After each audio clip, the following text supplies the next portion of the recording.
One of the advantages of being censored, such as being disabled from commenting, of having my comments deleted, being shadow banned, is one takes precautions. One can take screenshots after the comment has been posted, or one could curate the comments. So my routine is to comment on under a video and cut and paste my comments onto a document that I will transfer to my blog. Those of you who listen to my streams will find that in the description there is a link to the timestamp. So, and this is designed to allow people who are short of time to understand what I'm saying without having to listen to the whole stream. But these days you have AI that more or less tells you what the stream is about and also gives you timestamps, which is very good of YouTube. But obviously their highlights, their interpretation will be different to mine. But it's useful to have my own comments curated by myself to have a record of the things I said that have been deleted. And so sometimes I operate in this twilight area of I still see my comments, but I can't see it on the account, the other account that I'm using. So that's how I know I'm shadow banned. Because the idea of shadow banning is it's really a trick to get you to waste your time. You post and you think people are reading it, but actually nobody is. Perhaps not even the YouTuber concerned is reading it. I'm not quite sure how it works. I never shadow ban anyone. I never delete anyone's comments really, and I'm interested in having my ideas challenged by facts and logic, and nobody ever does. They accuse me of all kinds of things, and when I ask them to give further and better particulars, they go quiet, like Olsen. So today, for some reason, he's accused me of being racist. What have I said that is racist?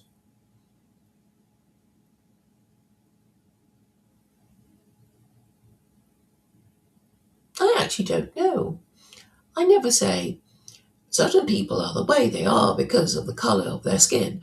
I always try to explain things from a historical standpoint, which is also cultural.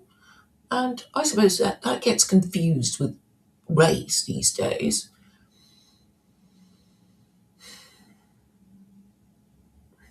Because Christianity is still white, right? It's still white, even though there are quite a lot of brown and yellow and black Christians, but white people want to think of Christianity as white. And actually, they're not even supposed to be racist because Christianity is a universal and imperial religion, and the Quran explicitly states that Muslims are not allowed to be racist, and Jews, when they are accused of being racist, says, well, we are obliged to take converts. So I guess it's the Christians being hypocritical again. They're the ones who cannot be fair to their enemies. They always have to cheat and while pretending to be kind and caring. But the consequence of all their lies and hypocritical behavior and pretending to be nice is I now take the precaution of curating my comments. So it would be a nice contrast to have a look at the video that that I've embedded in my blog, and read the comments. You can read under my blog and look at the comments. In the original video that you can no longer read, either because YouTube AI has deleted it or never allowed it to be posted in the first place, or the YouTuber in question has deleted it because they're afraid. They're afraid of something or other. They're afraid of facts and logic, or they're afraid of their online internet friends complaining about certain comments. I don't really know, or perhaps it's instinctive. It's not nice about so and so, so I'm not going to allow it to be published, and I'm going to call it ad hominem, as Olson does. So he's basically saying his mates cannot be criticized, his precious online internet friends. And so he's going to, well, do whatever they want him to do since they are so precious to him. And all this lying of, oh, I won't ever censor you. And then all these constant, no ad hominem, please. So his mates won't suffer the discomfort of being criticized. I don't operate like that. If you can't take the truth, then you don't deserve to be my internet friend. What is the point of having internet friends who can't take the truth? You're on the internet. Why are you on the internet? You want to talk to people who agree with you or disagree with you. And maybe you don't want to talk to your real life friends or your family members because you don't want to upset them. So you go online. But your internet friends should be disposable. It's your social problem if you even internet friends who lie, who are hypocrites, who can't face the truth, who are getting you to think and behave like them. So just because Olson wants to be with them, because I guess in real life he hasn't got that many friends, and he now has to pander to his new internet friends who can't take the truth, who can't take it on the chin like men. So I don't know why he accused me today of being racist. I have no idea. And I've emailed him, but I'm sure I won't get a response from him until weeks or months later, because that's his way. And then he adopts his dishonest practice of, oh, I've already answered your question, when he hasn't and has never dealt with it. But anyway, interestingly, recently he said, I believe in the Trinity because it's so absurd. So he's adopted Tertullian, who said the same thing. It's absurd, and I believe it. I believe it because it's absurd, because I want to show that I'm not a Jew or a Muslim who are humble enough to rely on facts and logic. I rely on my Christian imperialism and my bigger bombs and my bigger army and my bigger navy to ignore you or bomb you and invade you. So, well, that's the way it's going to be. But I think Christians will have heard the expression, those who live by the sword die by the sword. Olson.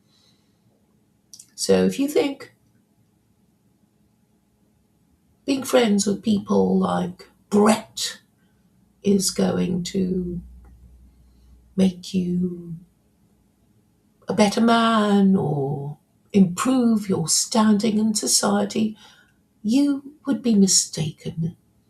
it would be a shame to be formerly an honest man to become the hypocrite that Brett has probably always been.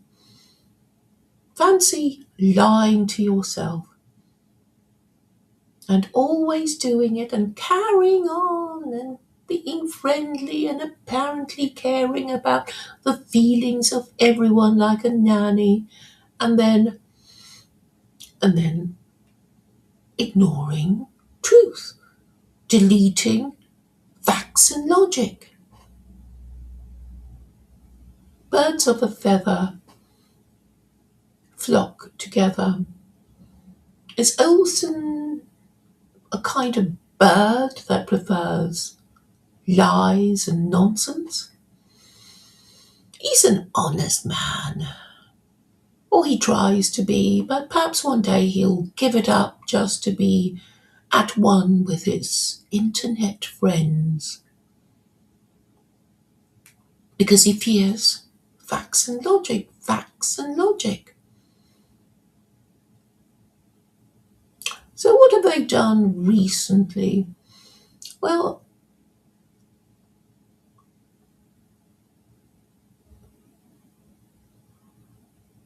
I have to deal with them, sometimes deleting my comments, sometimes shadow banning me, unshadow banning me, blocking me, then unblocking me. And then so the best way of dealing with it is just to curate as many of the videos that I've commented on.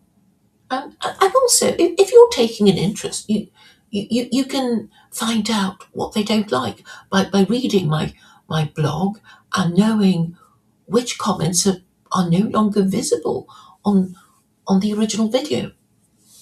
So that's what these censors and liars and deleters of comments have caused to happen to themselves.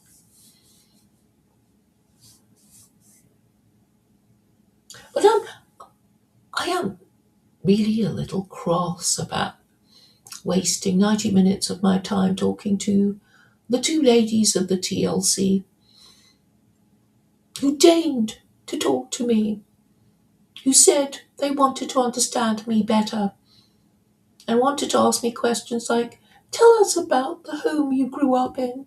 And I did. I gave a few personal details. I explained where I was coming from, and then heard, to my dismay, towards the end of the week, that it was decided that they couldn't be seen to be even engaging with me.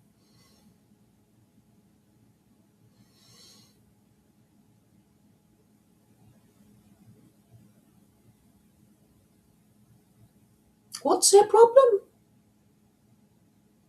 Who knows? Just feminine nervousness, feminine risk aversion, the desire not to offend their friends and family who are unmarried parents. But watching Chris Howard's video yesterday talking to Chad, it occurred to me that Chad is the walking wounded of the matriarchy. He told us he came from a broken home. He told us he had problems with authority. He told us he's been in prison. And therefore he is the walking wounded of the matriarchy. And actually I want to help him, and actually I'd like to talk to him, because if I talk to the people most in need of my advice, I would actually be helping them, rather than two women who would rather pretend that they never spoke to me and that the 90 minutes of my life that I gave to them were not worth posting on her YouTube channel. And of course it's a fraud, isn't it? It was just two women hoping to get stuff about me and then and then not publish it. Why? Yes, we're back to feminine risk aversion, but the point is, their men are the victims of the matriarchy. And the matriarchy is about lowering standards of education and behavior and lowering the quality and numbers of men of fighting age and women of childbearing age, making them less marriageable and making marriage a less attractive proposition. So really, I think it's my advantage. Really, I think people will be wondering what terrible thing I said.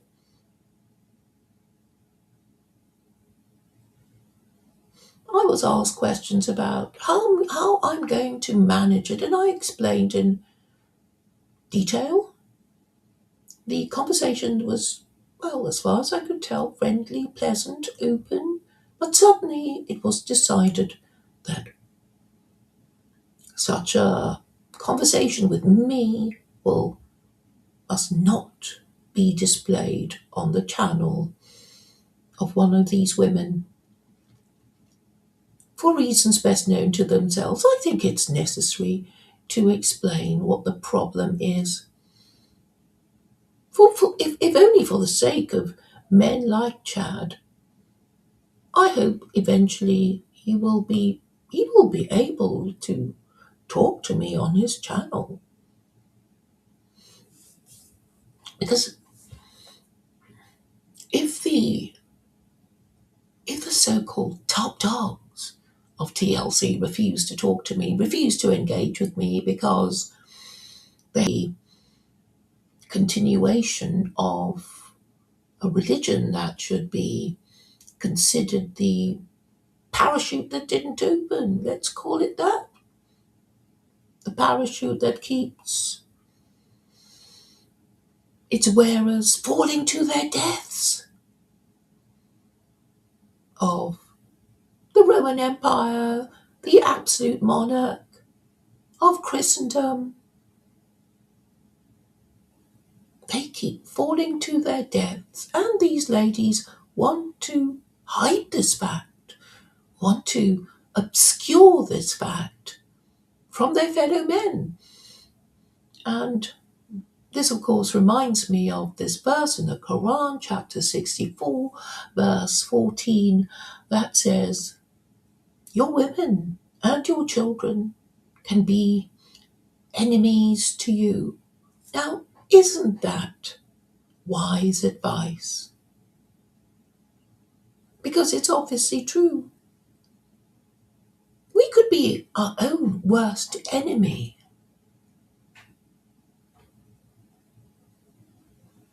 I'm sure at various times in our lives we were told that. I've been told that. You're your own worst enemy. Or friends of mine would complain that another friend had said to this person, so and so told me that I'm my own worst enemy. I suppose collectively, an entire nation, an entire civilization, an entire empire could be their own worst enemy. And this is actually my thesis. So if if they were properly mindful of their religion, they would be they would be doing the equivalent of what a maintenance engineer would be doing, checking for leaks and holes and defects and vulnerabilities. They would be doing that. They wouldn't be hiding these vulnerabilities and not discussing it. So I'm afraid it's true that women can be enemies to men. I don't even know why Meghan decided, well, perhaps it's the two of them agreeing that let's play it safe. Let's not publish this conversation. I mean, we did try our best to find out, stuff about Claire. No, she told us a few little things, and it's not that interesting. She didn't exactly break down in tears and tell us what a terrible childhood she had, and maybe she went to prison, and then, then that would be entertaining. That would be, viewership generating. I just explained how the problem could be dealt with what laws and what methods, and they're not interested. Because they're not interested in solutions, they're not interested in principles, and you have to forgive them for their anxiety, their fear. It doesn't pay these women to take chances. But for men who have nothing to lose, perhaps they will say something, enable a conversation, discuss the beliefs and the intentions of the founding fathers without dissipating into a hiss of feminism.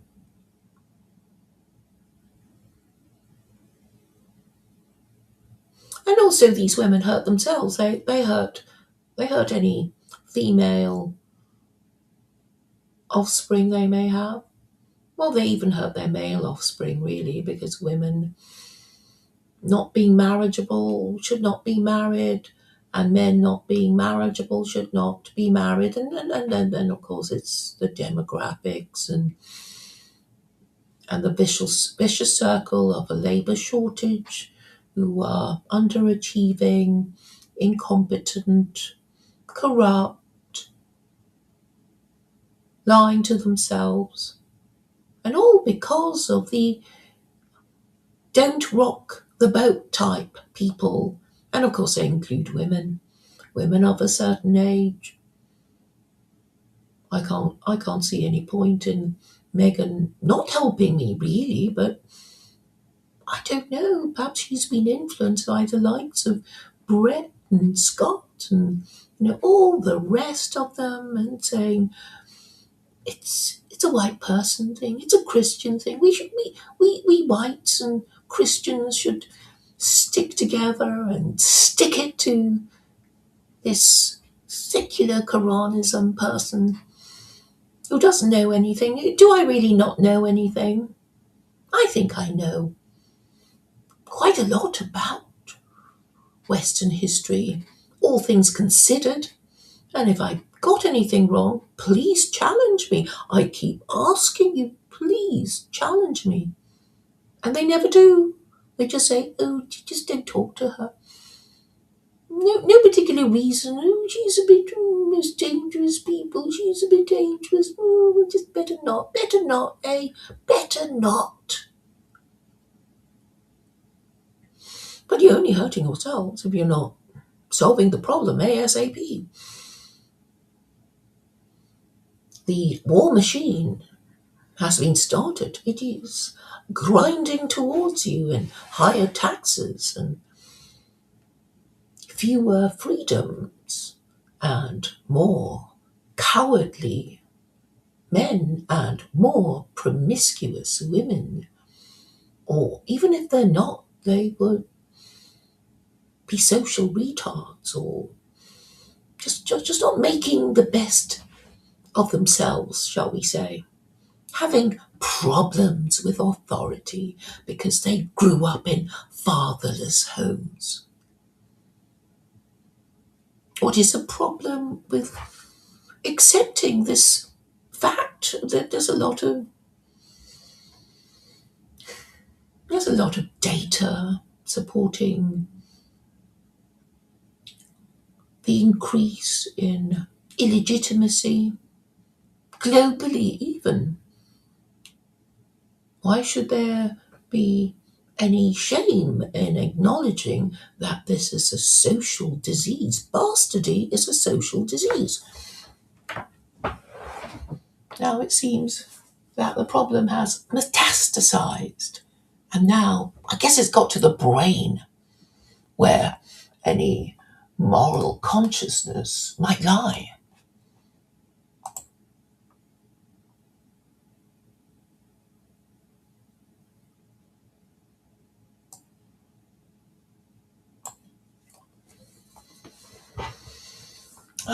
So pseudo Risto, what you can't you just read Washington's speech on your own? I've read it a few times. I've done videos about it. Can't you, as an American, read it for yourself? Yeah, it's a stupid wheat and tares crap that Christians always bring up. And I think, yeah, you. What does it say? Do you weed? Do you do your weeding or not? What does it say? It's all this waffle. Oh, maybe we shouldn't do the weeding. I mean, what the fuck are they on about? It's always this yes and no and maybe and we don't know and mumbo jumbo and hocus pocus. Wheat and tares. As far as I understand it, you separate the wheat and tares. The parable of the wheat and tares, Matthew 13 to 24, 13, chapter 13, 24 to 30, 36 to 43, is a biblical teaching by Jesus illustrating the coexistence of good and evil in the world until the end of the age. In the story, an enemy sows tares, weeds, likely darnel, which resemble wheat in early growth, among wheat in the field, and the owner instructs servants to let both grow together until the harvest, to avoid uprooting the wheat. This is such shit advice, isn't it? Christianity just seems to be full of shit advice. Symbolism. The field represents the world, and the wheat are the sons of the kingdom. True believers are tares of the sons of the wicked one. False believers are evil, and the enemy is Satan. The harvesters are angels, and the harvest is the end of the age. That was sensible. Jew or Muslim would say, well, we all have the evil inclination. Nobody's perfect. And we should obey God's laws. But if you're a Christian and you try to work out which of the laws in the Torah apply to Gentiles, you would be accused of being a Judaizer. And this could be fatal to your career as a theologian in more unashamedly anti-Semitic times. So that deals with this stupid wheat and tares, crap. Obviously, if the enemy is within, then address the enemy within. Stop being so neurotic. Know what rules you're supposed to obey and obey them. And if you can't, at least admit that you can't. Not, idolatry, is it really idolatry to worship an executed blasphemer? Maybe, we don't know, we don't care, we don't like it, we don't wanna, you can't make us.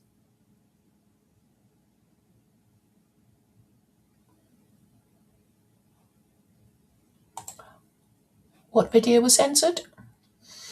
Well, on last Monday, on the 13th of July, I was talking to Stephanie Christos and Megan Goldsby, and I was happy to have it go up live, and then it was, we don't want it to go live. We might, inhibited about saying things. Okay, so, and then, well, anyway, the long and short of it is that they don't want it out.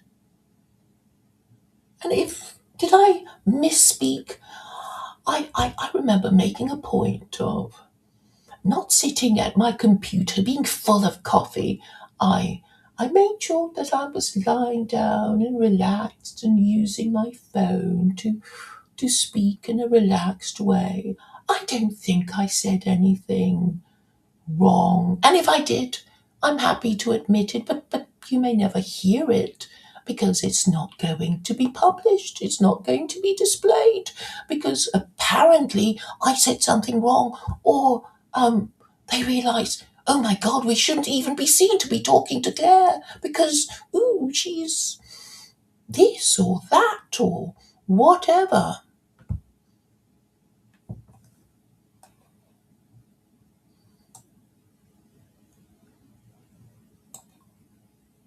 No, I'm not actually complaining about anyone being racist, right? I'm not.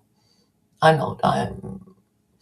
I I specialised in talking to British nationalists and white nationalists before I came to the TLC. So it's water off a duck's back.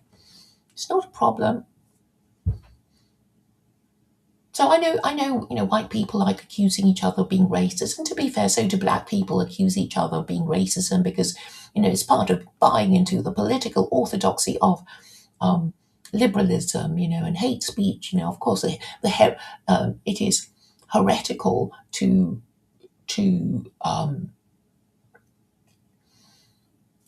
liberalism to be racist. But actually, to be fair, Jews, Christians, and Muslims are not supposed to be racist. But I think it's just Christians thinking, they can get away with it.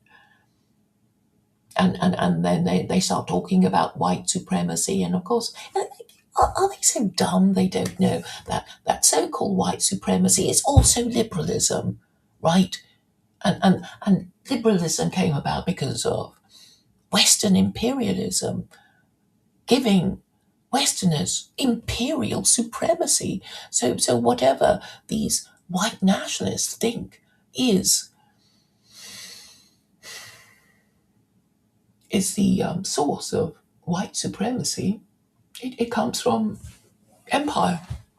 So I don't even know if they understand that or not. So no, I'm not.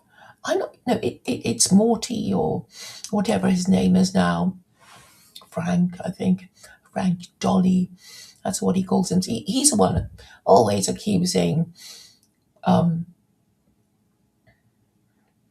PVK and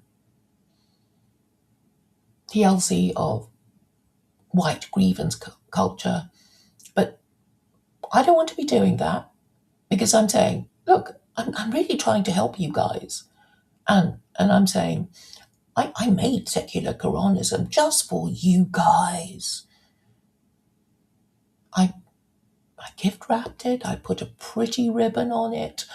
I sent it to you, and you're refusing to open it because you want to think it's a box of scorpions and snakes. But it's a box of facts and logic. Pseudo-risk. Why not talk in private and clarify instead of going? No, no, no. It's all been done. We've had the email exchanges. I accept.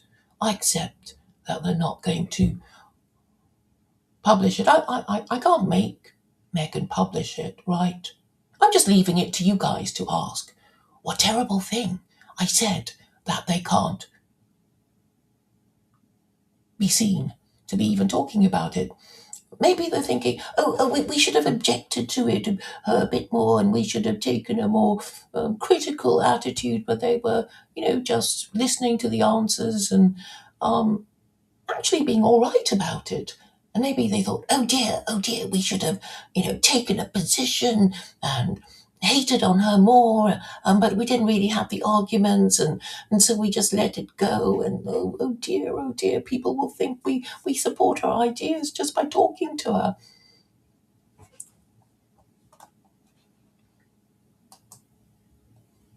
And maybe by popular demand, it will be published one day.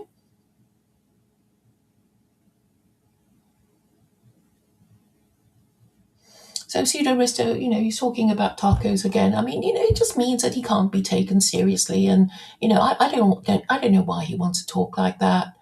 He's obviously an intelligent man, but I guess he's scared of something, and when intelligent men talk nonsense, it's because It's because they're scared.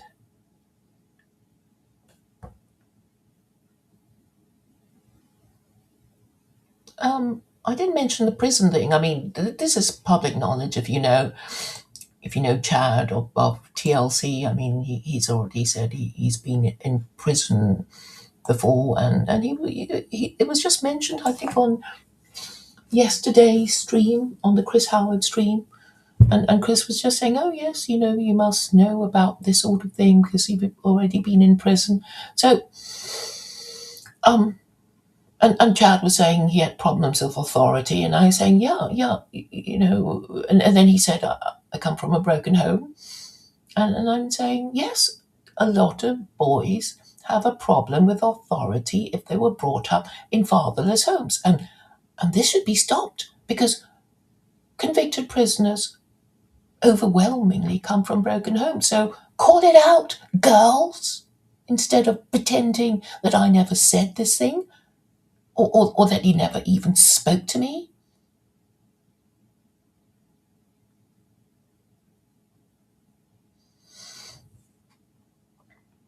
No, it's not my prison thing, it's Chad's prison thing.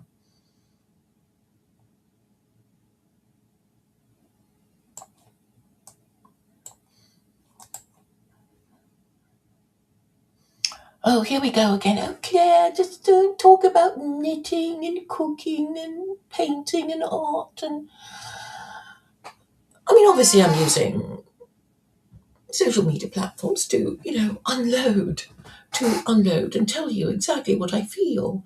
And if I'm, happy, I don't feel the need to, boast about it and say how lucky I am to, you know,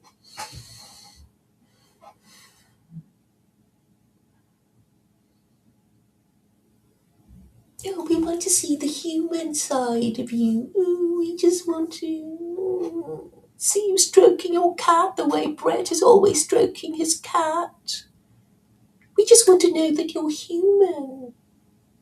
No, no, no, no, no. Just digest what I'm saying to you and work out from your education and experience and your graduation and the studies that led to your graduation whether I am speaking the truth or talking nonsense. Why can't you do that? Why can't you do that? And anyway, pick and choose. You're the one using a fake avatar, right? You're using the fake avatar. I am a real person. You can find pictures of me on the internet. I am known. I am a real person. Paul van der Klee has met me twice. So there's no point, thinking, oh, we don't know if she's actually a real person. Yes, I'm a real person. I've been around for a while. I guess you just want to, watch me strumming my guitar like Chad and saying, like, I don't like it, like I don't. No, like I don't. Strum, strum, strum. That's what you want. And me cry, cry, cry, and then you think, oh poor Claire, oh poor thing, we have to be nice to her and encourage her to be to come to Christianity and worship Jesus and all that crap.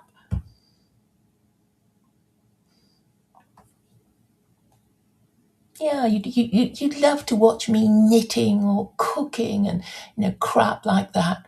Just fuck all that and just listen to me, pick and choose, and maybe use your real name and say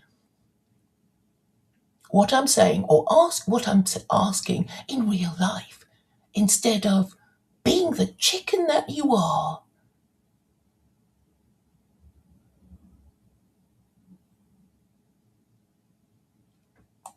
Oh, yawn God. No, it won't involve millions of deaths. Why would it? Why would it? Now, if people higher status than random members of TLC who won't give their name were to ask me non-stupid questions, well, it would be on a roll. And actually, I don't even want to talk to PVK. I want to talk to Tucker Carlson. But PVK could be ushering me towards Tucker Carlson. A lot of the TLC people, it's like, oh, we don't really want to talk. Oh, we wish you'd leave us alone. And the best way of making you leave you alone is by pushing me upwards towards Tucker. I don't really want to talk with two morons who pretend to be even more moronic than they are, who pretend not to understand, who can't even process the difference between matriarchy and patriarchy because you're afraid of your wife. Yeah, you're afraid of your wife. So I'm saying, okay, maybe talk about the abolition of no fault divorce, but you're too afraid of even saying that because you're terrified of your wife and lost your First Amendment right. You've lost your First Amendment rights and you're too ashamed to admit it, right? That is the reality of the position of Western men. And the women who could, just by allowing, just by posting a video, they could, yeah, they could do, they could push me towards Tucker. Then I'll leave you alone, right? I'll happily. I don't want to be bumping along at the bottom with people who keep pretending to be more moronic than they are. I want to engage with people who will actually present me with real scenarios. So Yon God, being the atheist and Islamophobia will say, assumes that people will die. Really? How? Why?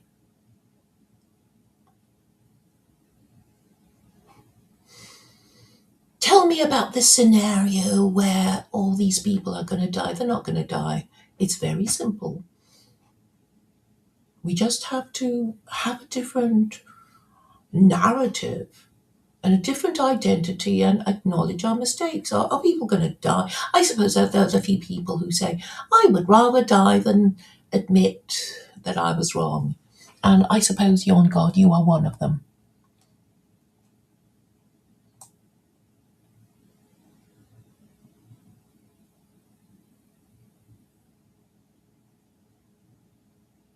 Who's Jeff P?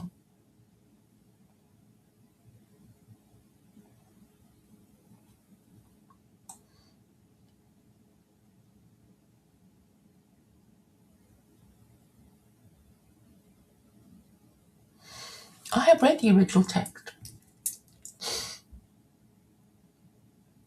Okay, I'm still not getting any sensible comments.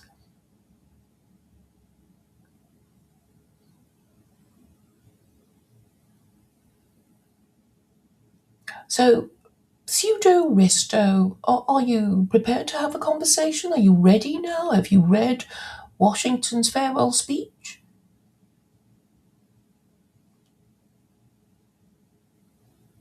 No. Don't just tell me to read it again. You read it, and maybe you talk about it on your channel, unless you're too scared to.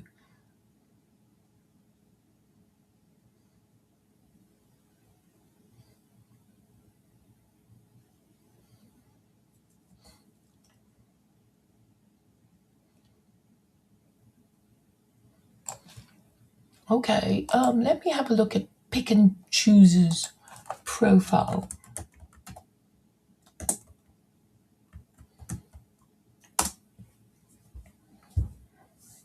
So who is he? Well, it's some anonymous man with 8 subscribers. What's the point? Yeah, so you show your face, it's an ordinary face. You never say anything important enough for anyone to want to track you down or even comment on your videos. So what's the point? What is the point? So yeah, maybe ask Megan, like, oh, what terrible thing did Claire say? Anybody who has listened to me will probably not find anything I said to be different to my usual content. So I'm just guessing that, Megan getting friendly with all these broken beta losers is being influenced by them. Like, oh, you mustn't talk to her. Maybe talk to her to get, shit out of her about, oh, her background and whatever, and we can use it against her and whatever. So use it. Or just deal with me on the validity and the soundness of my arguments. Just why not do that? How many people are there in TLC? How many of them are graduates? There's OG Rose. He can maybe talk about it. He's this intellectual that Paul Vanderklay is always promoting, and this person who always talks about this sacred social order. And all these intellectuals, why don't they just debunk secular Quranism? Why don't they? Because they're just Christian mediocrities, right?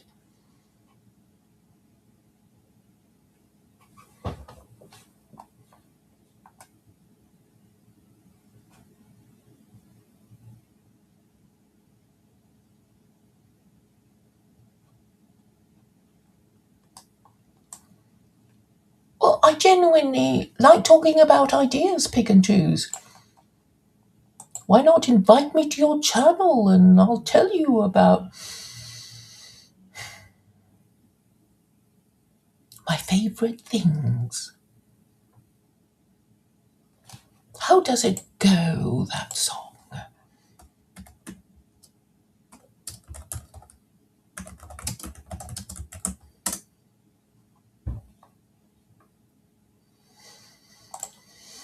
Something about kittens and whiskers and snowdrops, and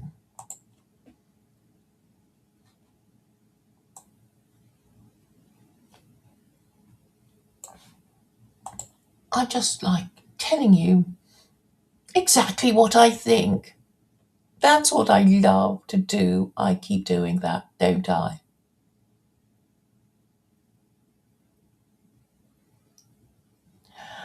It would help your main messages carry better. No.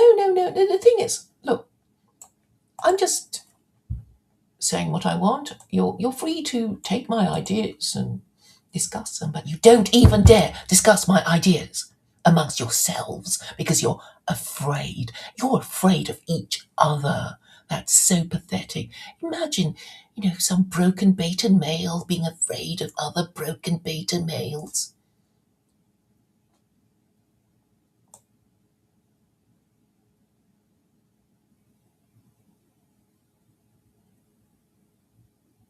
It's pathetic.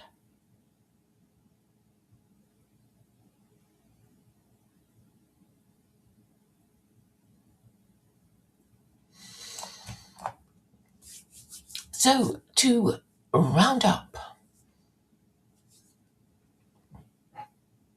I'll just remind you that the Quran is really excellent advice for men who are afraid of their wife and are so afraid that they dare not say, even to themselves in the quiet of the night, how afraid they are.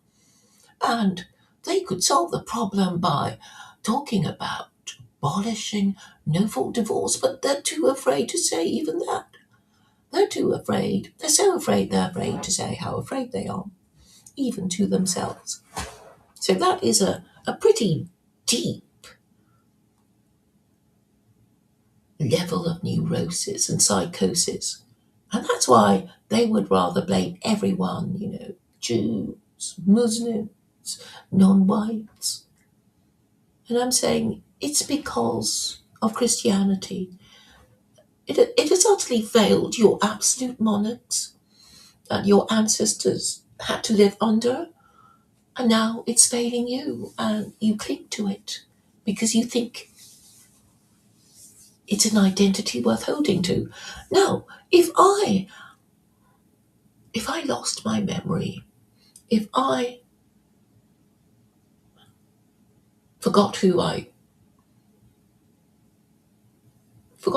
am, can't remember my parents or my friends or anyone, I would like to think that I remain capable of preferring facts and logic to lies and nonsense. That some instinct of survival would make me not pretend to worship the Trinity. And thank goodness I was never forced to worship the Trinity and forced to believe in the ridiculous lies makes that makes people claiming to be Christian.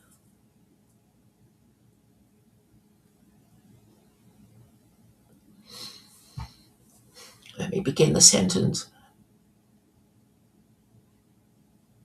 There's a lot of convoluted reasoning about why we should hold on to the religion of our ancestors. So you could attack somebody by saying, well, you're just being a chauvinist. It hasn't done your ancestors any good, has it, Aztec person or, you know, person who is a headhunter in Borneo or, some primitive tribes person. But I think people, if you ask them in the language they understand, ask them, what religion would you like?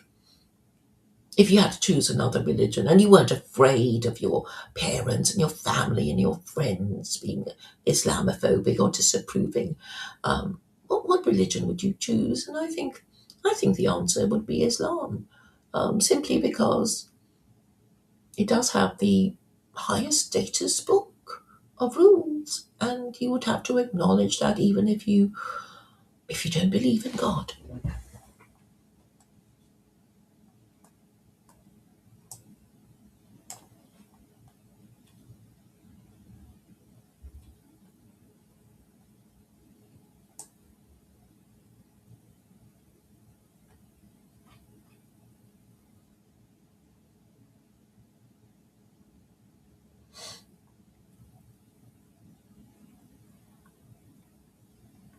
Oh, thank you for all the comments.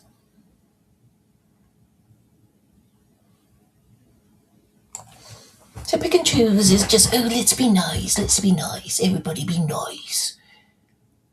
It hasn't got anybody anywhere because being nice means not getting to the point, not saying what you mean, and all these morons don't get it, right? They don't get it.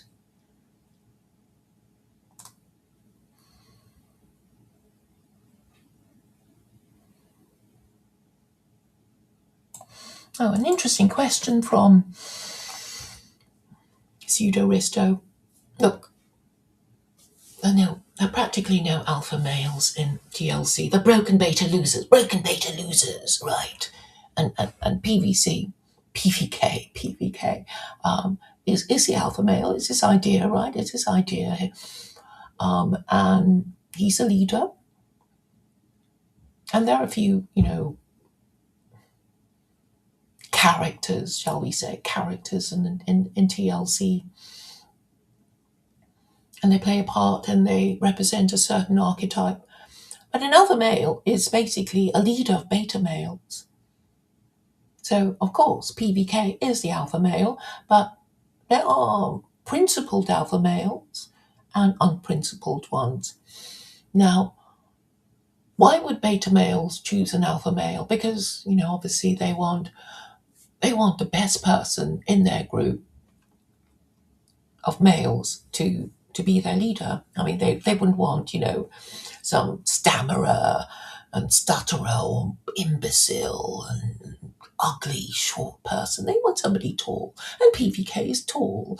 And, someone winsome, charming, good at bullshitting people, good at coming up with ideas of how to confuse the already confused and waste their time, but still make them feel good and make them think, oh, we're so intellectual. We can discuss theology without arguing with each other. We're not Trump voters. We're middle class and American and graduates. And, we know how to dance around words and show that we're middle class and educated, and that's the most important thing, and we mustn't be fighting each other and saying what we mean in case, well, we start fighting each other. And we certainly cannot take Christianity seriously, because the moment you start taking anything about Christianity literally, you'll be up in arms, fighting each other and refighting the wars of the European wars of religion. That's what's going to happen if you take Christianity seriously. So it's all this fake piety and these sort of sacred social order and propositional tyranny, and it's like, what do you mean? It doesn't mean anything. It's just a time wasting neologism to make all these pseudo people, these pseudo intellectuals, make them feel that they're doing something improving on YouTube, and that they're talking to other educated middle class people who have some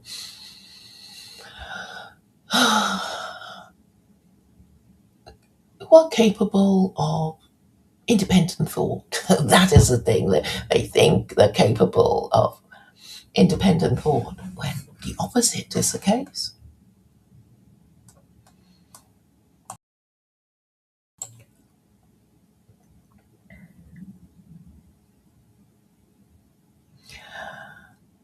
Free gas. How are the white males in the UK supposed to trust you not to be super subverting them by pushing the literal ideology that is threatening them right now, and by insulting them for not accepting it?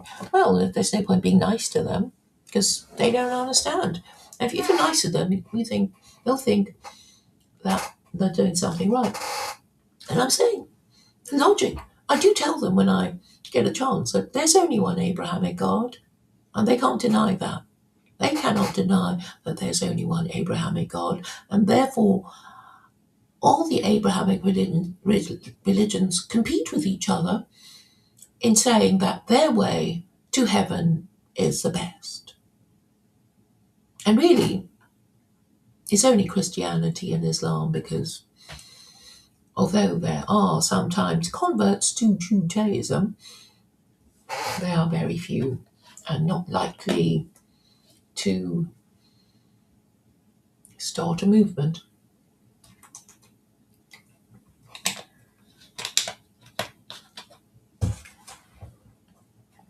So I'm telling them that Christianity is a problem. That's what I'm saying. And a lot of them have, independently of me, reached that conclusion. That's why you get so many pagans and white nationalism, because they have decided they hate Jews, they hate Muslims, they hate themselves and their ancestors for worshipping a Jew. So they're rejecting all the Abrahamic religions, and therefore all the organized religions.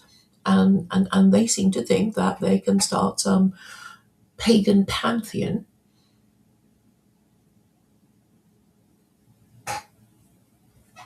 So they really haven't got a choice. I mean, they don't talk to me because they already know my arguments.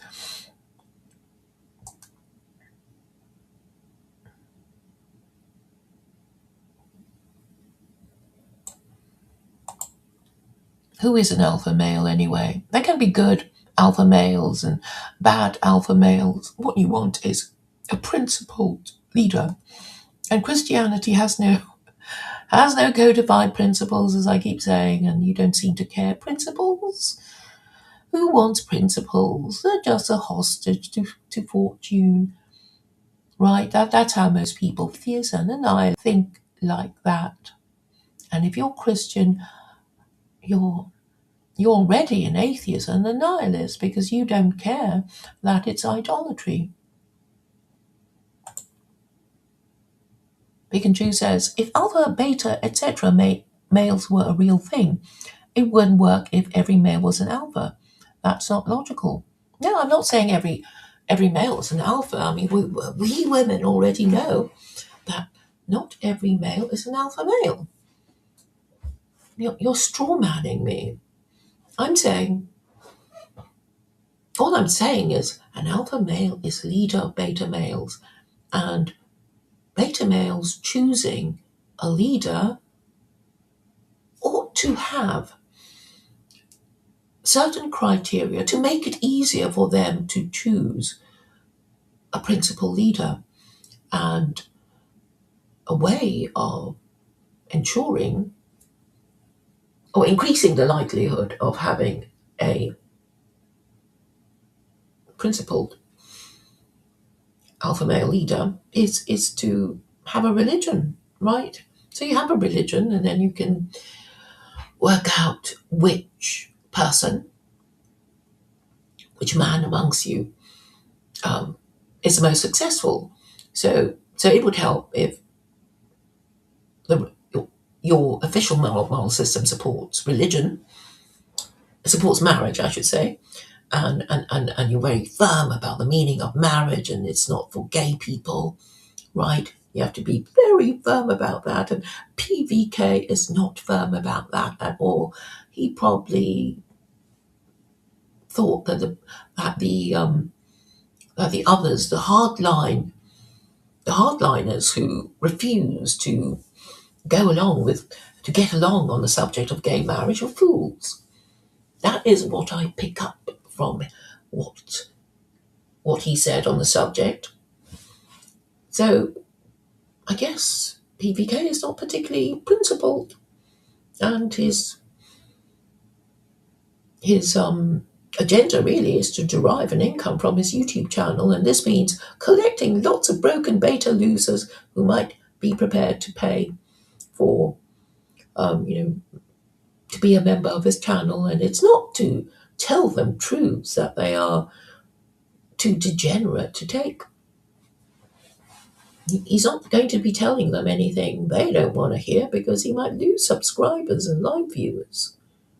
So he's treading the thin line between appearing to be relevant, appearing to be alpha, but not really saying anything too dangerous. So I'm too dangerous to be talking to him because I'm saying Christianity is kaput, and the real religion now is feminism and liberalism, and they both promote sexual liberation from the rules of marriage and good parenting, and that is why you are suffering from degeneracy, because you as a group are more likely to suffer from the social diseases of illegitimacy, which I guess Megan and Stephanie don't want to be seen to be discussing. You must ask them, why not?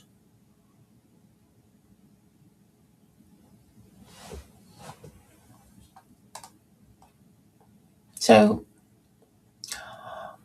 you are straw manning me. I really don't know why you feel the need to do that. Fancy not acknowledging that even broken beta losers have a leader and might want them every now and then.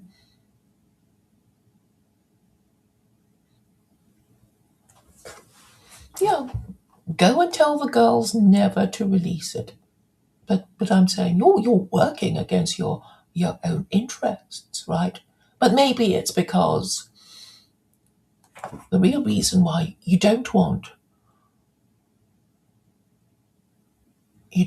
marriage to be supported by government is because you already know you're unmarriageable and you don't want to get married, and you don't want married parents to be privileged over you because you already are an unmarried parent, or you're already gay, or you just don't want children.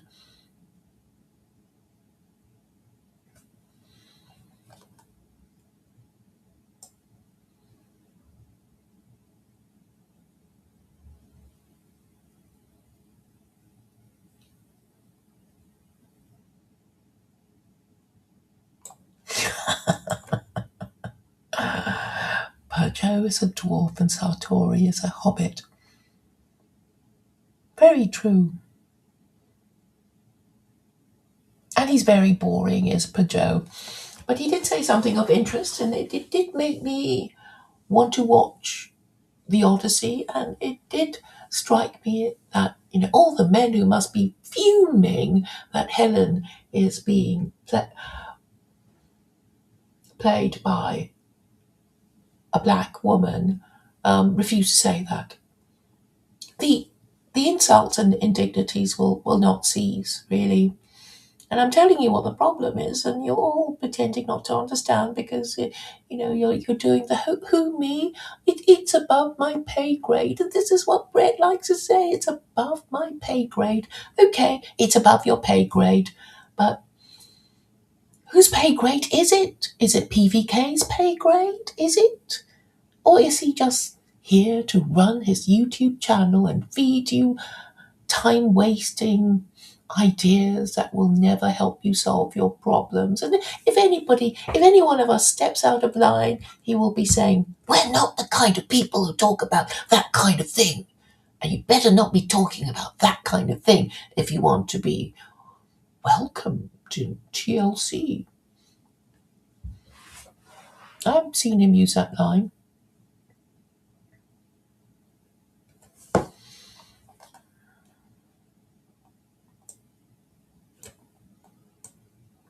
Okay.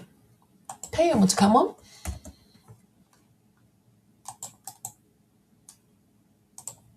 Aren't you at Speaker's Corner today?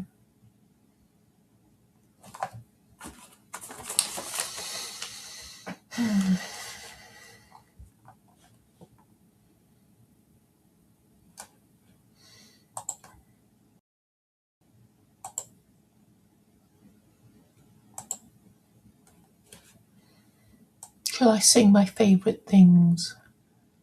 Then maybe my bad singing will attract a lot of people. Yeah, I have to do something, stupid and bad, and then people will come. But if I know what I'm talking about and I'm talking sense, everybody will run away because that's how it is, right? You want me to be broken too. Misery loves company. Misery and incompetence. Low status.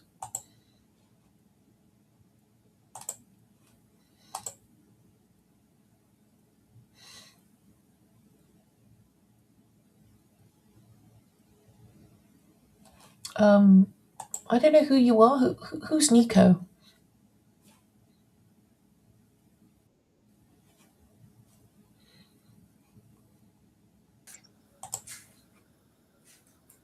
Hi, Teo. Hi, Claire. Another Sunday rant. Oh, a what? Sorry, I didn't catch it. What you Another said? Sunday, another rant from you, I see. Well, it doesn't have to be Sunday. I do it all the time. And I know who that is, and I know who Nico is, and they've been trying to get you on that server for a while. So I think you were there once. If you're interested, I'll send you their Discord server. Yeah, go on. What are they about? They're very anti the niceness of TLC, similarly to you, but they're also very pro-Catholic, unlike you. So, and I think your conversation with E. Michael Jones might be of interest to them as well. So I don't know. Well, yeah, I hope so. Did you listen to my last conversation with him? Absolutely not. I've not listened to a single one of the conversations with him. Oh, I would have thought that as a Christian, you might, I can't be want to interested in know. every Christian you interact with, Claire. Well, I don't really. Well, aren't you? Isn't the TLC Christian? You're kind of dissing your own group. No, I'm saying I can't keep up with you. You're eternally online and talking to a lot of people. So, but E. Michael Jones is not someone I've got any interest in any outside of. his memes. Well, yes, because I don't think people understand what he's saying. I'm trying to tell him. It's like, I'm sure most of the things you say fly over people's heads, and they just know you don't like Jews, and and that's it. I mean, I think I'm the only nerd who actually bothers to look up his references. And are you in alignment with his Jewish JQ thesis? No, no, I keep telling him, like, don't say Jews, say neocon, and he says, no, no, the Oh, yeah, opposite. okay. You're using the Tucker Carlson line of neocons and Christian Zionists instead of going for the Jews. No, well, I think Jews are being set up. Everybody thinks, oh, they're so clever and so cunning. It's like, no, no, they're being, kind of sent to fight and die for American imperial interests. But of course, in the meantime, they're going to be bigged up, and everybody will hate them because they will be, seen to enjoy Jewish privilege, and allowed to call everyone Nazi if they, don't agree with Zionism. And it's just an extra layer of protection for the establishment who wants to keep Israel going as an American colony. And the dissident right, freaks out really, because that's a kind of heresy for them too. How long did you spend with them? The dissident right, that is. Well, actually, I spent years with talking to them before I came to TLC, and then I went away again, and now I've come back. The prodigal daughter returns. Well, because ultimately, I think TLC are basically the highest status people I can get hold of, really. Really? I Because think you think too highly of TLC. I know. no, no, I've been around, and everybody says, "Oh, she doesn't just troll us; she does troll, other groups of people." But at least with TLC, they want to think of themselves as nice and normal and Christian and Middle America and that kind of thing, and they show their faces, and and they're happy to talk about their own lives. And that's a good thing, because then he thinks, oh yeah, the real people, they're not some stupid avatar, you know, using different identities. Yeah, I don't think you can be accused of not of hiding or being a secret identity. Enough people have met you enough times that you can be forgiven for not showing your camera every single time or having a avatar for a face. Yes, I think so. Nonetheless, I mean, I do want to get back to your rant about the reason, the conspiracy about why Claire is being shadow banned by the girls and the shadow matriarchy and all of that. go on. Well, I think it's way more fun and beneficial for you that it never comes out because that feeds into your conspiracy about the TLC and PVK and all of the other elites not wanting to broadcast your idea because it's so dangerous and it's so catchy and it's just if only these stupid Christians would just get out of the way, they know how powerful it is and it could change the world. So it's better for you. If it comes out, 50 people will see it, a few comments here and there, and yeah, so I think it's better for you never comes out.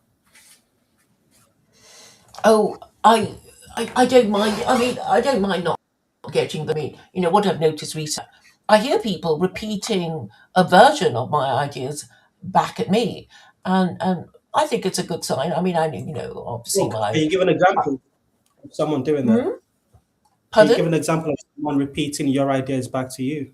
Oh, I mean the recent explosion of talking about politics on TLC actually.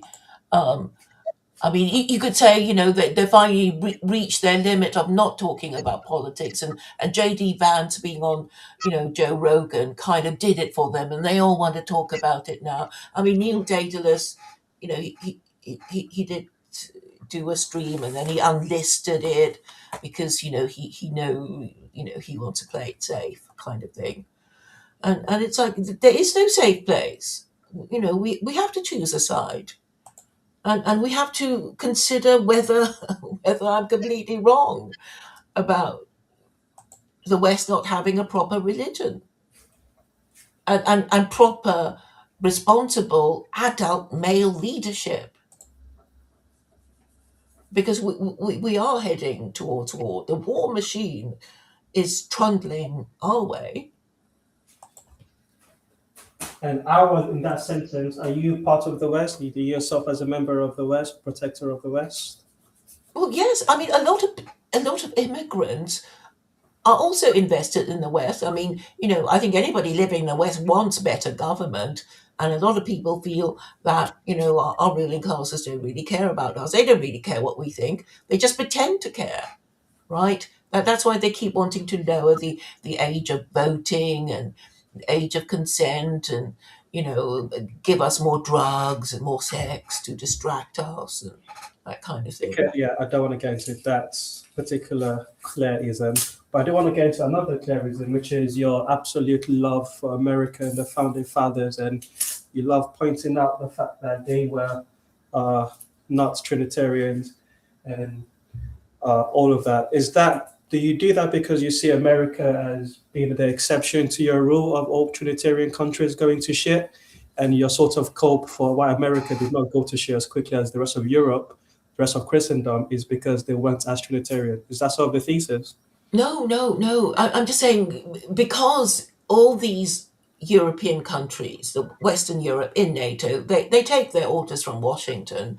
And I mean, that's why they spent all that money on the war in Ukraine to try and weaken Russia, and we have to pay for it, or our children and grandchildren, if we if we have any, if we haven't already been persuaded to die, childless and gay and transgender. So I'm saying the problem is coming from America, and Americans are known for not having a proper religion.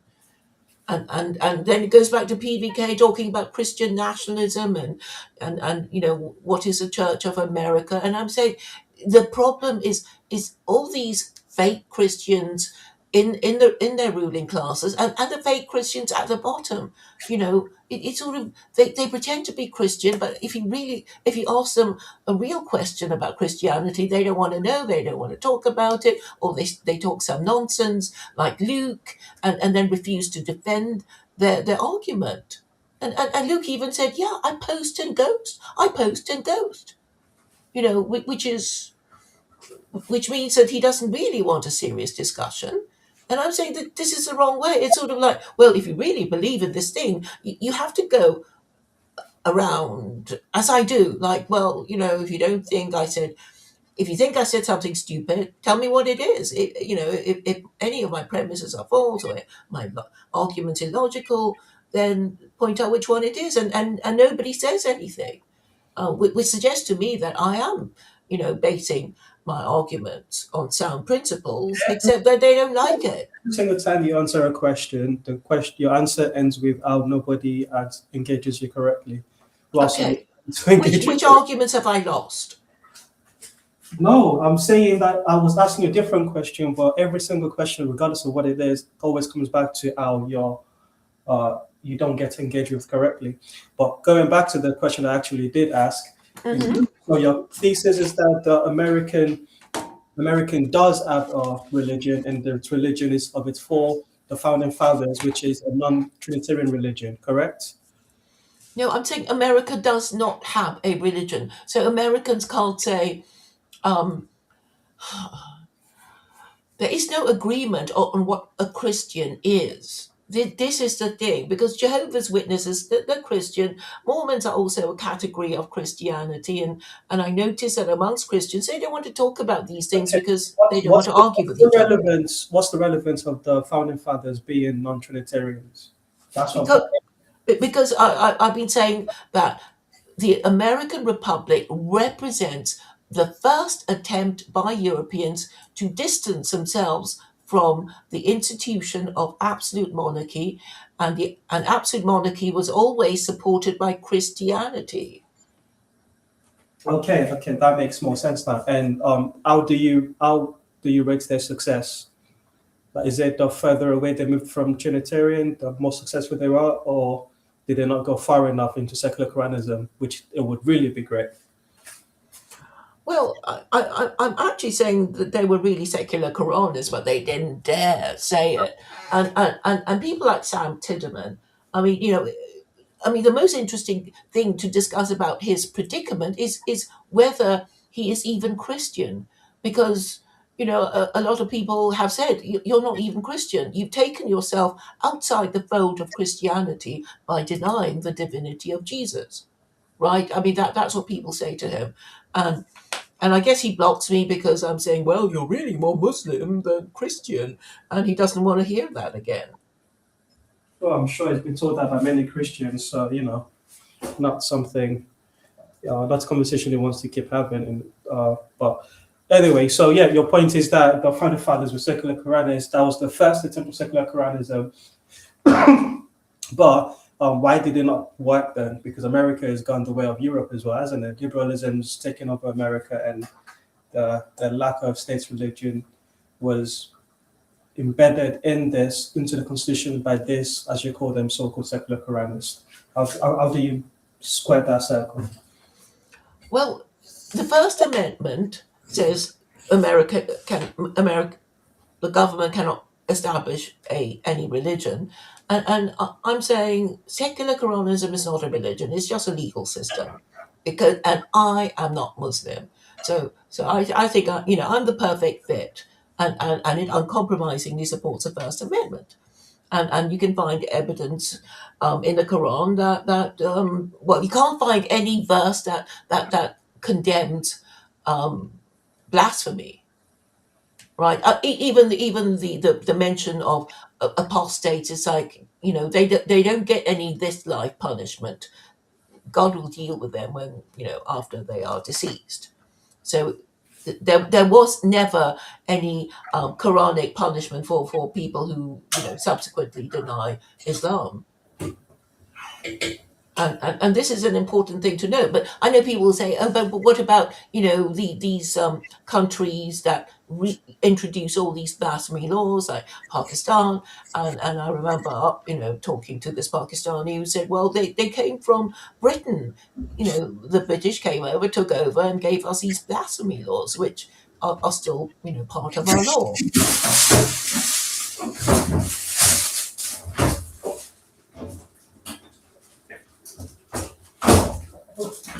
Gosh, what are you doing? Sorry, I should mute while I'm opening and shutting freezers. I'm cooking, so Oh, right. you keep going. I'm listening.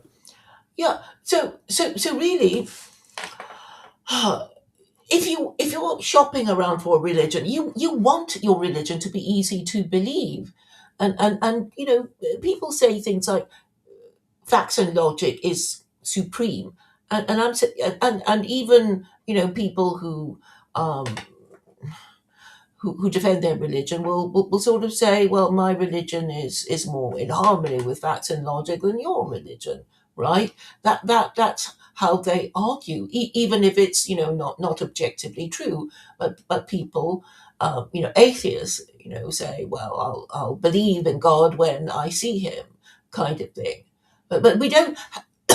A way of winning the argument is to say that people with religion tend to do better than people without religion, and the best religions would be the ones that have divine revelation, i.e., books that claim to have laws from God, and the people who adhere to them keep their identity better. Because we all know what Jews are supposed to do: keep the Sabbath, avoid pork and blah blah. And we know what Muslims are not supposed to do. And like Christians, well, they can do anything, right?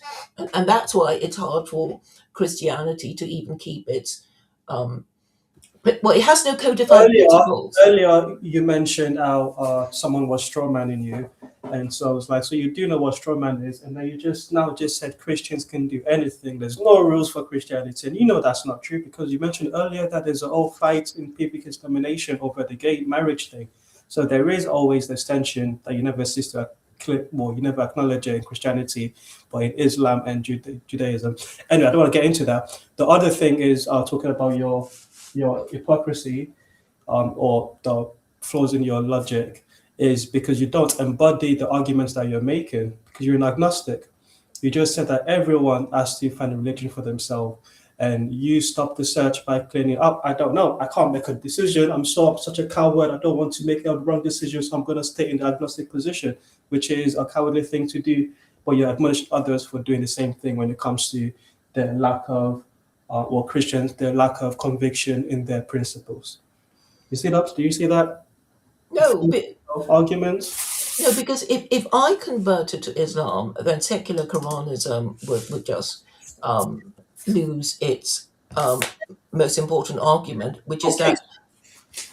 that secular Quranism is more important to me than you know any my theoretical afterlife, Oh, because so because it secular Quranism has to be considered not a religion to not go against the First Amendment, well, which forbids the establishment of any religion. if it's considered not a religion, does that not leave room for the problem to start again with people not having a conviction of their principles the way you'd like them to, because they're not religious, they're just secular, which makes it a lot less likely that they'll be actually principled. They could just be faking it to make it the way people do in a secular world anyway. Well, that's always going to happen because, hypocrites will be hypocrites, and there will be lots of people who will go along to get along to, have marriage opportunities, career opportunities, and, be mainstream. They don't want to, be a group that's, a despised minority. I'm gonna start banging pots again. I'm gonna mute. You go on for a bit. I'm just still listening. Okay, I guess I'll let Marcha on and hope he's proper. Hello, Marcha. You going to say something, or you going to? Hello, I've Claire. got my mouse. Oh, hello. Hello, Teo, traitor. Hello, Marcha. You came on a Today I've clear woken up and stream. I've chosen dialogue. I invite Pick and Choose to join this dialogue. Come on in, Pick and Choose. I hope he comes. So, you don't usually go by Marcha, do you? I'm trying to work out who you He are. almost exclusively goes by Marcha. Okay. Well, he's never posted on any of mine, and I haven't encountered him much. But welcome, welcome. Are there any points you'd like to make or questions you'd like to ask? Thank you for that welcome. No, I'd just like to listen for now, and maybe I can organically slip in. I've got a question for you, Marcha. See if I can organically slip you back into the conversation. What do you make of Claire's complaint about the lack of conviction and principled people in this little corner? How do you see it? What do I make of it? Well, I think you know what I make of it. I think there's a well-intentioned but ultimately mistaken understanding of how best to enter into dialogue with others. And these mistakes inevitably lead to all sorts of cyclical, patterned misunderstandings. And I think Claire Can you actually, give an example of one? an example, although there are many. Give me a second, I'm drinking my coffee. I'm sorry I interrupted you, but do please continue. I have this habit sometimes to stop myself from forgetting what I was going to say. There is, I think, something kind of laudable in trying to get people to relate to each other. I mean, there's a component to dialogue that does involve charity and the extension of grace. Hmm. I would say, though, that this is often pursued in a ham-fisted way. Often there's a kind of imposition awkward to the flow of dialogue. that often takes place. You must have a randos before I can trust you, or something like this. In other words, Mm-hmm. there's actually a lot of kind of fastidious kind of preciousness happening that need not take place when we can just try our best to respect each other in the midst of things. Mm-hmm. One of the ways in which we can do that is by listening to each other earnestly and Mm-hmm. sincerely, listening to each other what we have to say. Part of Mm-hmm. that listening involves this dialectical process of getting to the meaning of what we're saying, the relationships between the terms that we're using, to make sure that we're authentically understanding each other and we can move together in a shared activity of pursuing the truth. And that's a skill. There's a virtue that's necessary to pursue that kind of enterprise. And there's some skills involved too. It's difficult. Yes, It's and it difficult. takes leadership, and not everybody can withstand the full glare of the truth. And leadership has to be given, through the media. Like, oh, I saw this program, documentary, on the BBC or whatever, and then it becomes more acceptable to talk about it. Could you elaborate? Are you talking about the? Well, just any. Mhm. Um, I keep going on about being on Tucker Carlson, which I know people mock me for it being a forlorn hope, but I'm saying, were I to be interviewed on mainstream media, then what I'm proposing is would become more acceptable to discuss, because the powers that be are saying, yes, it's okay to discuss this, but you have to think negatively about it. But that would be um, a step upwards, in my view. I certainly don't expect people to agree with me immediately, but yeah, to be platformed. But then you have this expression, no platform. You can't even say this thing. You can't even discuss this subject because it's heresy. You know. Uh, I'm not terribly sure what you're referring to. I think you're alluding to something that on TLC, right? You've been kind of muzzled on certain topics, right? Well, to be fair to PVK, he does actually say what I'm on about, Sharia, whatever. But what I'm trying to say is that for my ideas to actually take hold in the Western consciousness, I have to be platformed by MSM, mainstream media, and this is what I'm working towards. And in a way, I see why Megan doesn't want That to was a great platform me and say, example, Claire, sorry to interrupt, but not really sorry, of the listening thing not quite happening. Because what you're saying is what you were saying before Marcha got here, and it's got nothing to do with what Marcha said. It's pretty funny to watch. What's funny? I didn't catch what Taya What was saying. What's Um, funny is that Marcha's response to my question and your response to Marcha's response have nothing related. You're just saying what you were always saying before Marcha came onto the stream, which is that you want to be a platform and get to Tucker Carlson. But to link it to what Marcia said, I guess I should ask a better question, which is how does the lack of principled TLC stuff that you're complaining about, Claire, how's that stopping you from getting to Tucker Carlson?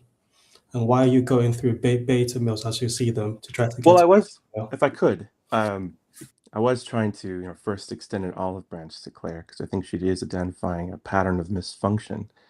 On the other hand, in the midst of the dysfunction, there are some strategies that you, Claire, can take to try to mhm, move forward as best you can. mhm, Um, mhm, and so one of those strategies may involve, you basically, the point is to try to actually enter it into a shared activity. oftentimes in these dysfunctional kind of patterns, people are just kind of monologuing at each other. And so what's it going to take? Someone's going to have to exercise a little bit of grace and forbearance with the other person to move together into a place that is more common. And so one of the strategies that I recommend, and that I don't see you taking, but perhaps you may disagree, is to try to meet them at their level. What are they interested in? What are the themes that predominate the discussions that they like? And see how you can I do. I move from a mean, place of common ground um, onto other places. So, like, do you know Ian McGilchrist? Do you know Jonathan Pajot? Do you know some of their work? Did you talk about some of that stuff that they're interested in? George MacDonald or whomever. I like to think I have already acted as you've advised by talking to Chris Howard, and I always make a point of talking about something that he has been talking about. I don't come in, descend in a parachute and change the subject to what I want to talk about. I always refer to something he was already talking about Yes, to make it a Claire, dialogue. I do want to give you that credit and also call you out a little bit. You only come into our live stream or conversation if to continue, if there's a topic that you find interesting, you can add to. However, when Yeah, you do come into that live stream, inevitably, what you find interesting about said topic is that there's a way in which you can revert it back to your thesis, which makes sense, sure. but that's still a part of it. Well, yes, but at least it's relevant, right? And so I do listen to people. I mean, I will give Luke some credit with his ridiculous rules. Telling you know this, oh, you must steel man somebody's ideas, etc., etc. And yes, it is a good idea to set to do this. So what you're saying is, and then you give the best possible um, um, expression of what the other person was trying to say, and then they can't possibly agree with you, I mean possibly disagree with you, and then you create a good feeling of mutual understanding, and then you can go on to other subjects. Yes, I think I do that.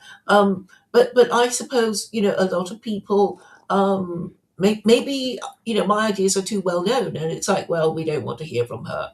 And I'm saying, okay, you don't want to hear from me, but have you won the argument? Shouldn't you care if you're Christian and believe in the afterlife, about whether you are guilty of the mortal sin of idolatry? And I think a lot of people say, no, we don't care.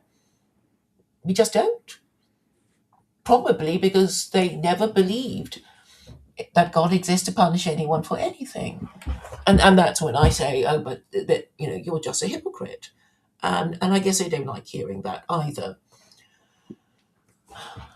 And then I hope people will discuss the nature and purpose of religion, and I have been totally unsuccessful in starting a philosophical conversation about that, even amongst friends who are supposed to be well intentioned towards me, that they're not actually capable of having that conversation.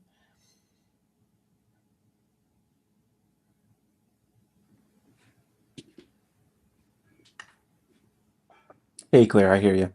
Um, I think there's probably a lot of what you're saying that's um, totally fair.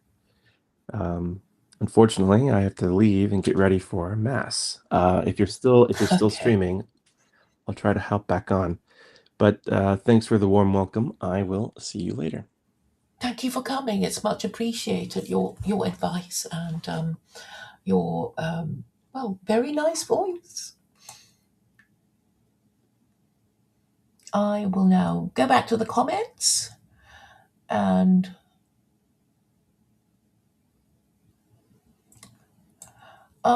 yes, alpha males. I'm just saying.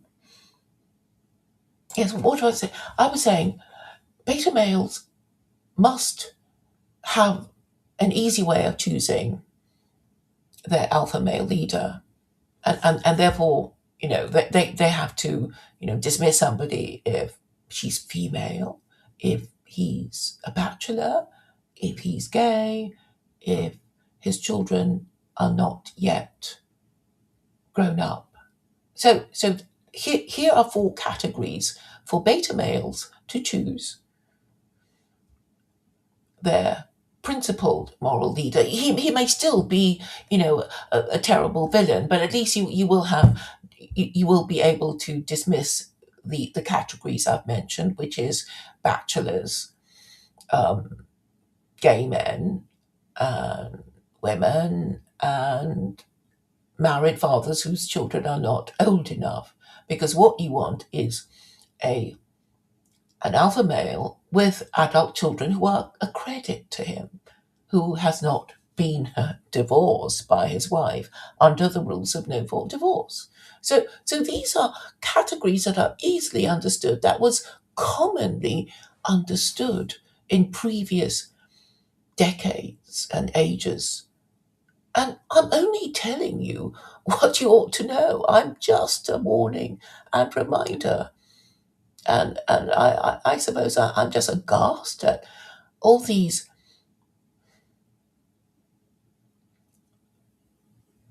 attempts to show that they don't know what I'm talking about, that I don't know what I'm talking about. And I guess I'm in the position of saying, but you said, or your ancestor said, I got it from somewhere, I read it from somewhere, and it was in English, it was in some, famous novel or famous publication or something like that. And now I'm having these people who are obviously suffering from dementia or amnesia.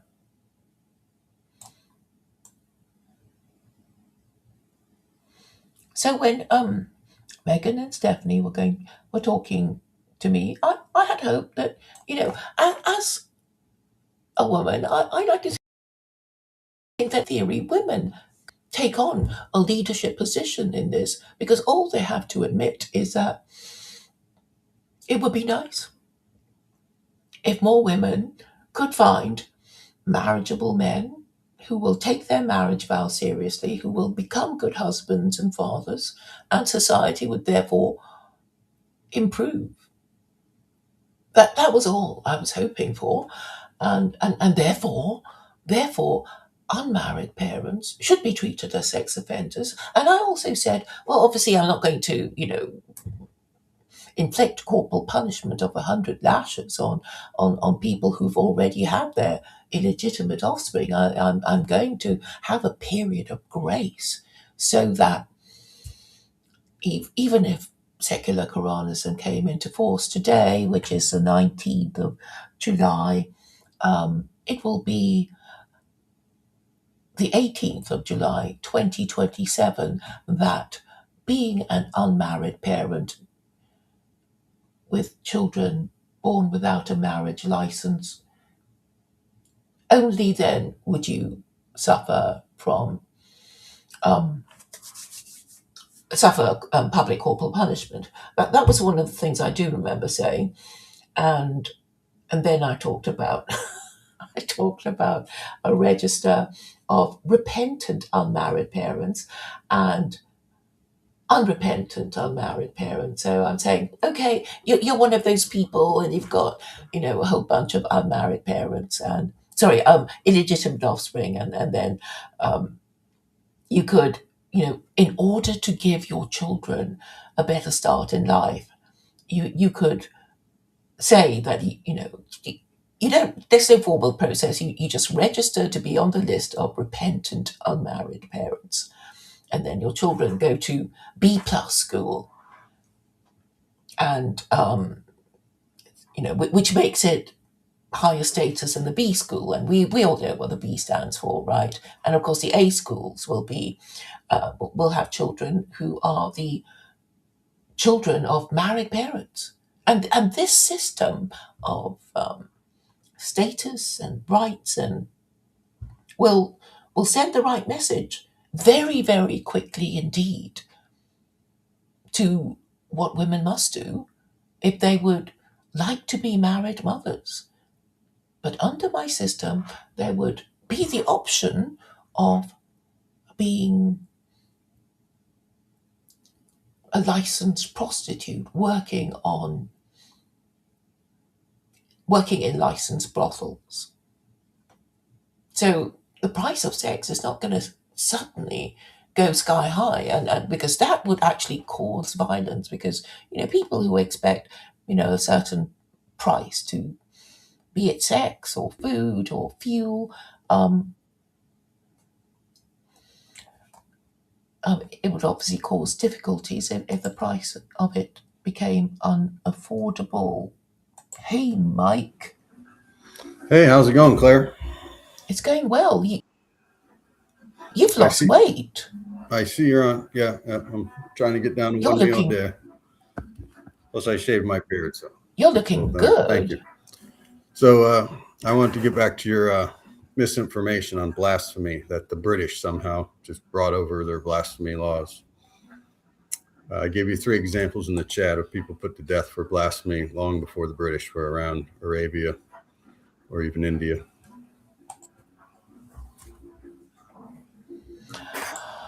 Well, these Muslims, they do break their rules, and they still don't understand or don't care to discuss the difference between being a republic and being an absolute monarchy.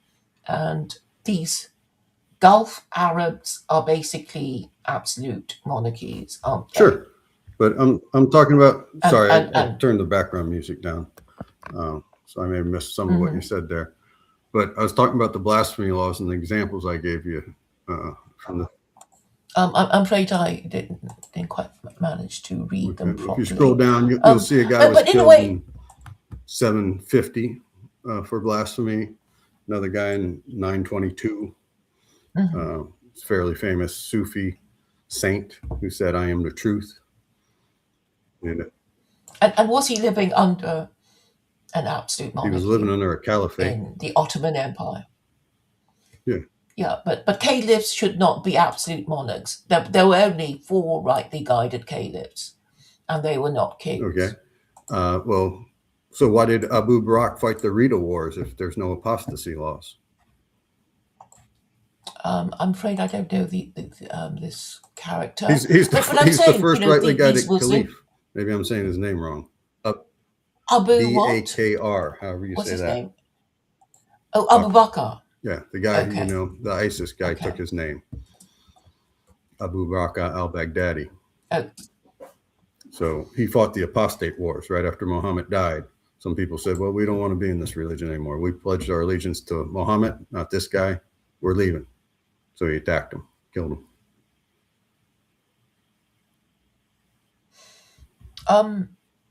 Well, the point is that chapter 2, verse 256 of the Quran Right. supports Let there be no the First compulsion in Amendment. religion. We all know it's well versed. It's well cited by Muslims. Yeah, But every Muslim I've ever talked to says that they don't know about that verse. They love bringing it up, but they say it's about conversion. Once you're in Islam, you can't leave. That's what apostasy is. They're saying you can't force people to convert, but which of course the Muslims have done throughout their history. But the apostates are not executed according to the Quran, because Allah will deal with them in their afterlife. Yet Abu Bakr did execute him, and you just called him a rightly guided caliph. Well, that was presumably because he wasn't an absolute monarch, because the 4 rightly guided caliphs did not inherit their position as caliph from their father. So that meant that they're not absolute monarchs. Right, okay. They're elected absolute rulers. Though probably they did a few things wrong. Okay. What's the difference between an absolute monarch and an absolute ruler? I mean, dictators aren't monarchs. So you're for an absolute dictatorship. Well, the thing about dictators is that they don't have an automatic right to bequeath their leadership position to a male family member. Well, they don't, but a monarch, I mean, the Who would rules of care about succession. that caveat about whether or not they get to bequeath something, or the next ruler, whether it's hereditary or not? The point is, when you're ruling, if you have absolute power, like dictators do, or like caliphs do, it's bad. We don't want it. You can call it secular, whatever you Well, want, but exactly. that's not going to be that. Well, that is the difference in the position of Charles I and and an American president who could be removed for high crimes Sure, and misdemeanors. I mean, it's actually stated that, yeah, if you find him guilty of these things, you can remove him. Well, there's no such thing for absolute monarchs. You actually have to kill him absolutely. But or subject him to a trial whose authority he doesn't recognize, such as Cromwell with Charles I. right. But again, I don't know what this has to do with the structure of society, other than you want to get rid of hereditary kings. All for it. I think every American is. I think even the Europeans are for it. Aren't pretty much all the European monarchs just figureheads? None of them have any real power. But anyway, are the Gulf states monarchs? Of course. MSB, can he behead Khashoggi or whatever the guy's name was? Sure. Khashoggi, yeah. Khashoggi. Mm-hmm. Yeah. But what's that got to do with the structure you Yeah. want to set up based on Islam? Islam's a terrible religion full of terrible laws, including you're lashing fornicators 100 times. It's not going to go over in America. Well, that's because you're a That's fornicator, true. and most Westerners are. But the point is that there Exactly. are rules in the Quran. So when your leader breaks those rules, assuming you're not too afraid to challenge him and say, "Look, Caliph, you've broken the rule, and we're going to remove you because you're obviously not a rightly Okay. guided caliph." Name who Um, that's happened to. well, they were absolute monarchs after the four I rightly guided understand. And who's been caliphs. So removed? this Who's been implies, removed? Muwati or whatever, the fifth guy. He put his son in, Yazidi the first, attacked at the Battle of Al-Harar. They raped 1,000 women, killed 70 of the companions. He wasn't removed. yeah. There was Well, they call him the Ghaffar Khalifa, under the Ottomans, who ordered all the Janissaries killed because the guy before him tried to do some reforms and the Janissaries rose up against him. So when this guy got in power, the first thing he did was kill all the Janissaries. I mean, you had the Mad Caliph, who destroyed the Church of the Holy okay, Sepulchre, but they however you spell that. 1009. He would just okay. behead people in his court. Eventually, They didn't rise up and eventually, eventually, the caliphate was dissolved, wasn't it? 100 Last years ago, yeah. century, Last year, because it 100 was years ago, yeah, 1924. yeah, Yeah, the Young Turks got rid of it. and Good riddance.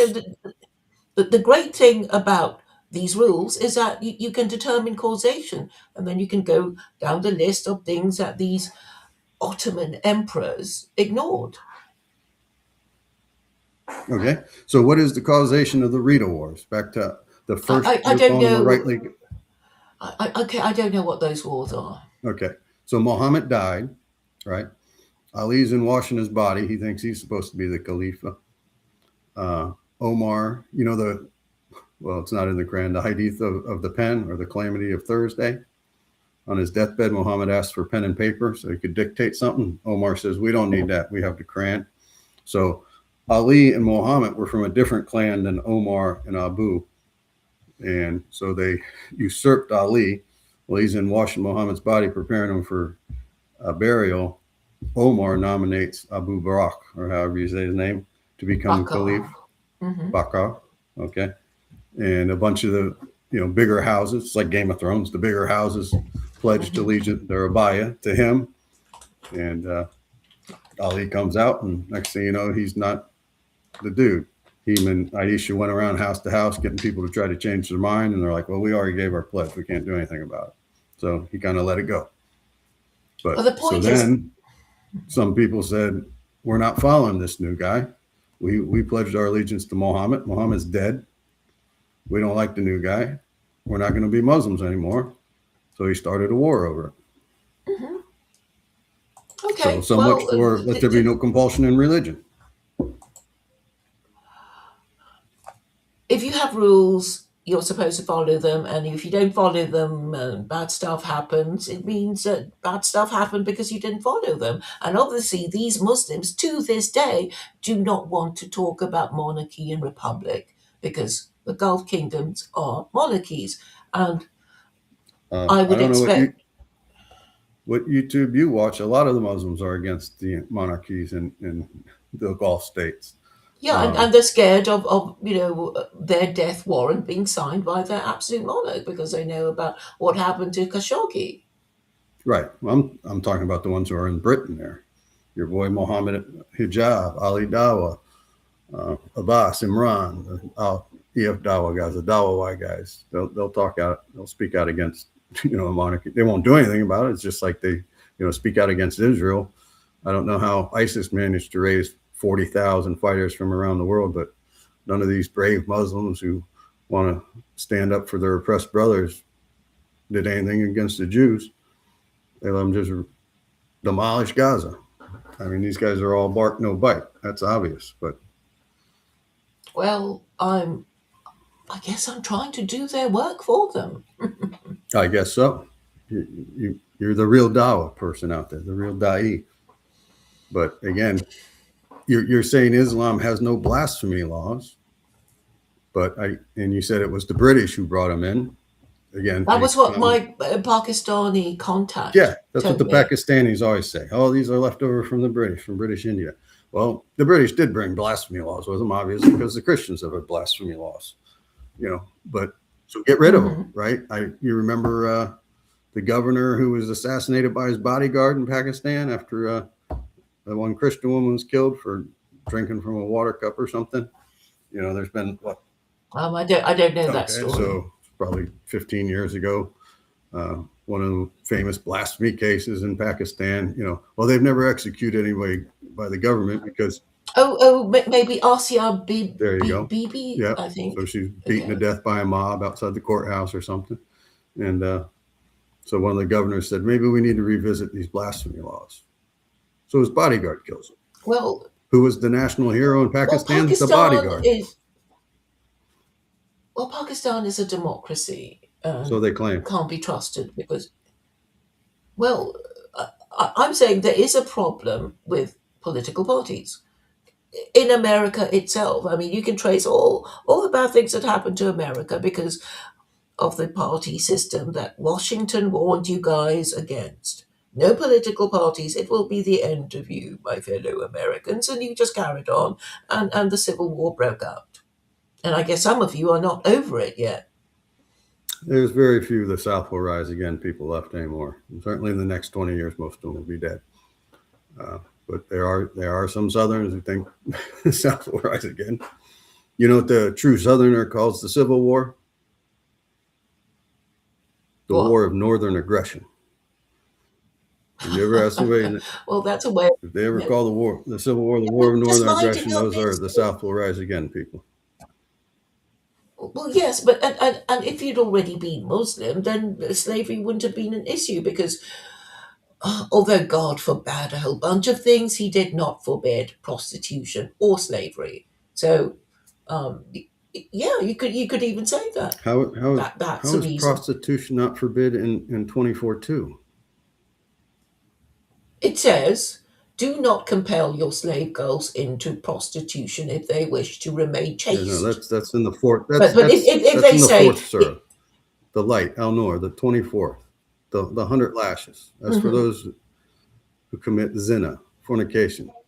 No, I think it's 434, isn't it? It's 434. 24:2.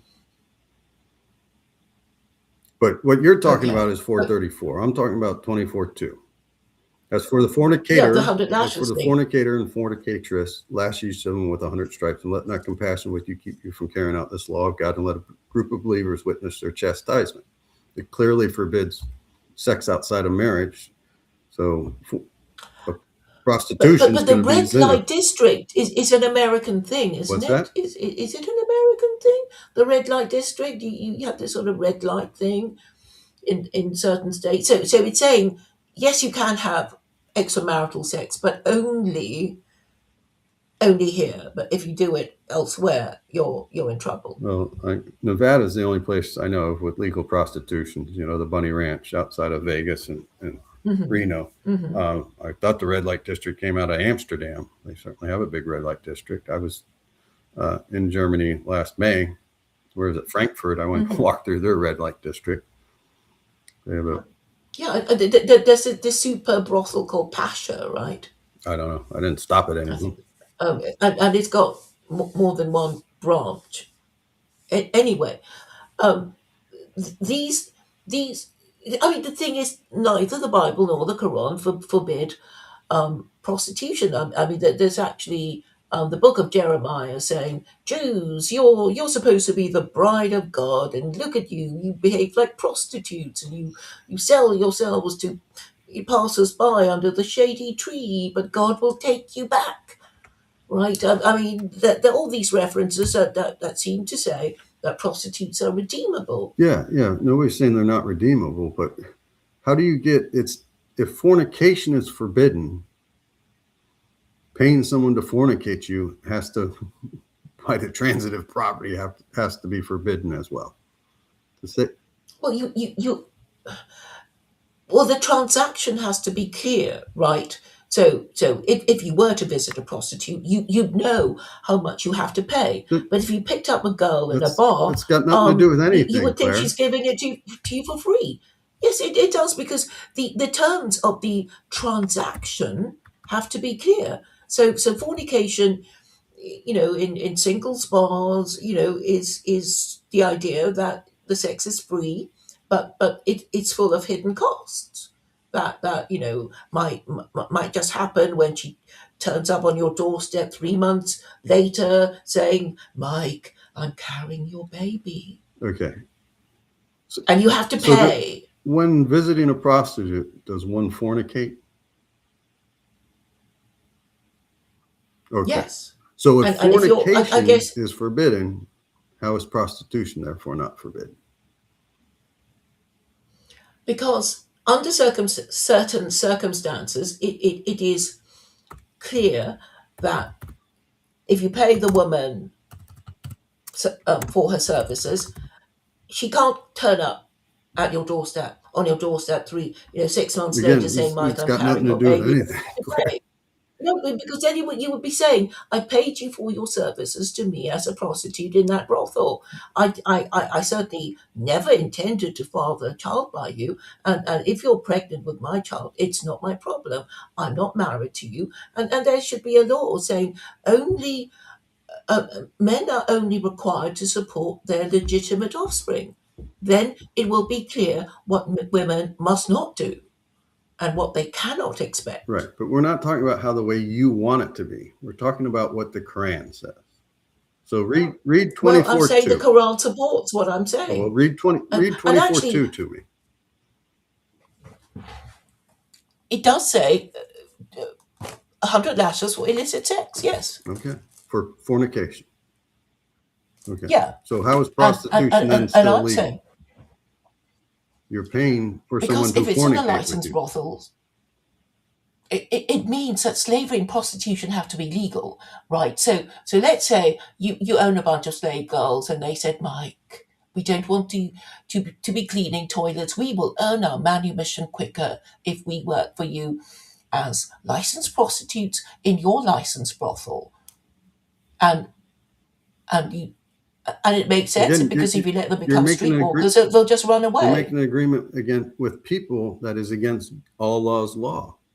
It says you can't fornicate. No, it's You not, have because to be married because to of have that sex with verse. someone, or they have to be your concubine, that whom your right hand possesses. Those are the only women allowed to No, most. there's no concubine in. It doesn't mention concubine at all. 24 or 424. I'm pretty sure it is. Okay, I have to go to Quran, Corpus Quran, that has seven translations of every verse. Okay, so you want me to look up 24:2, and I know what it says already. It's 100 lashes for illicit sex. So we have to go to the Where's this verse word that innocent says, come from? Innocent? read where any of those translations say innocent sex. Illicit. I said illicit sex.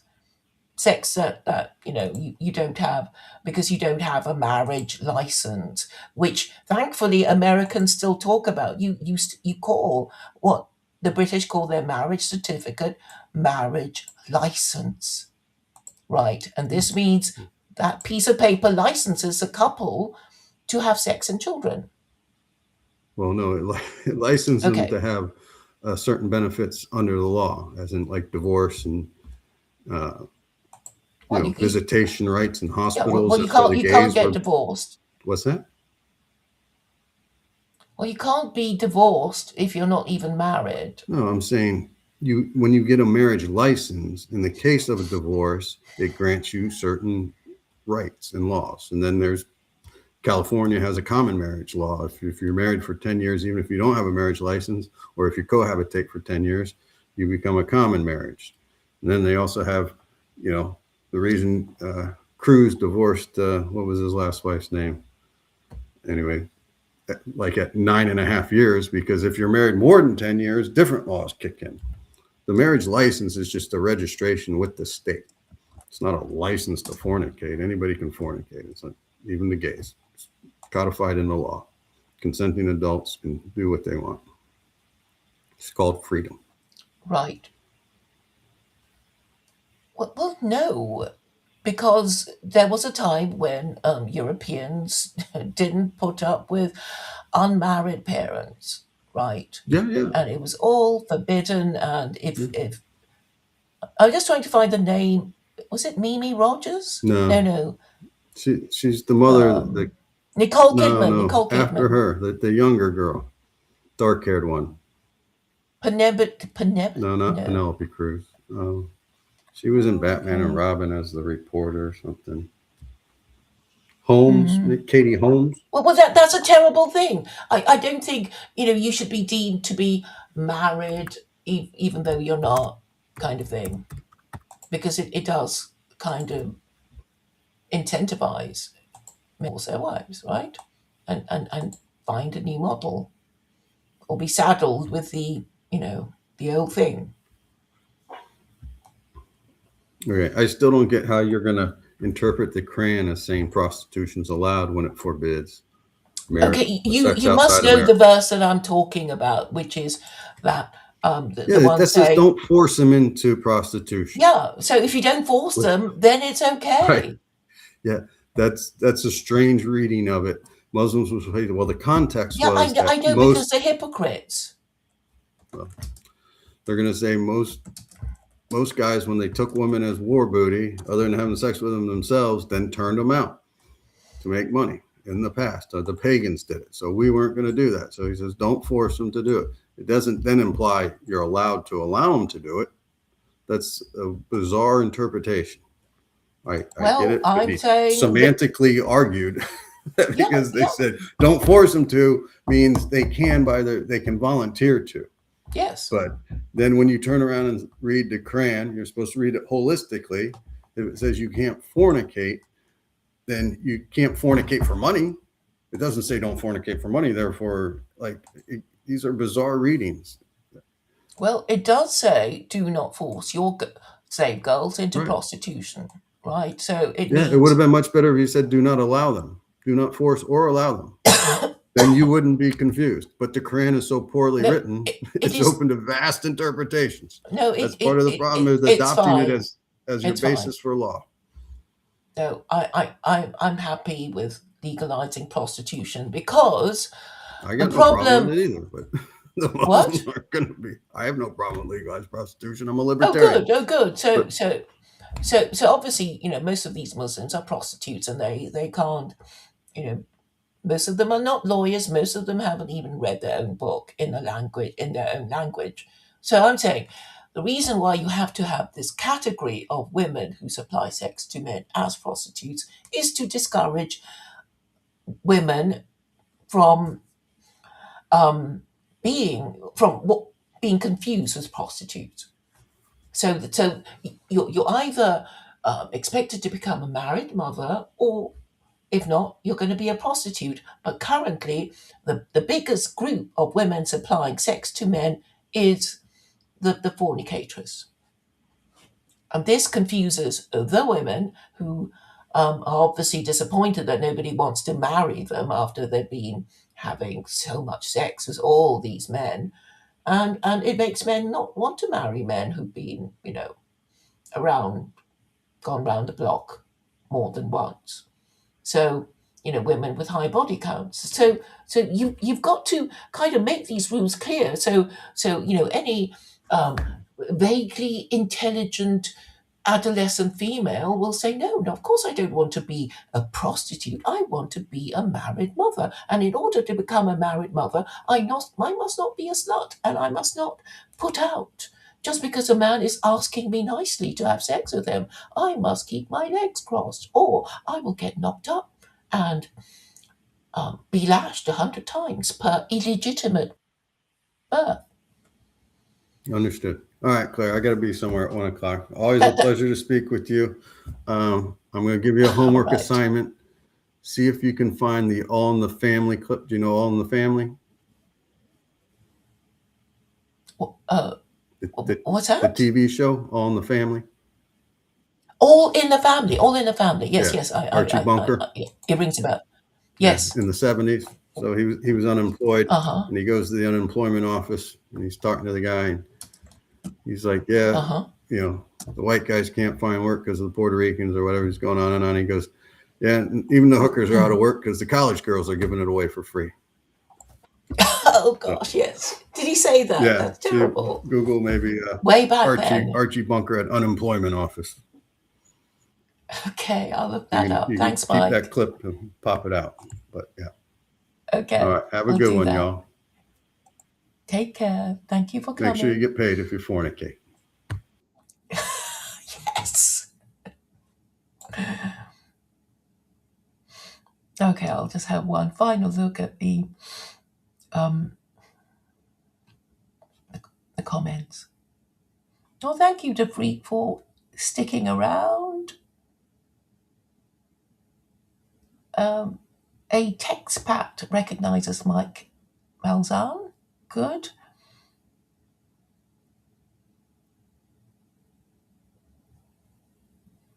Lisa Lake, I know from X. Welcome, welcome.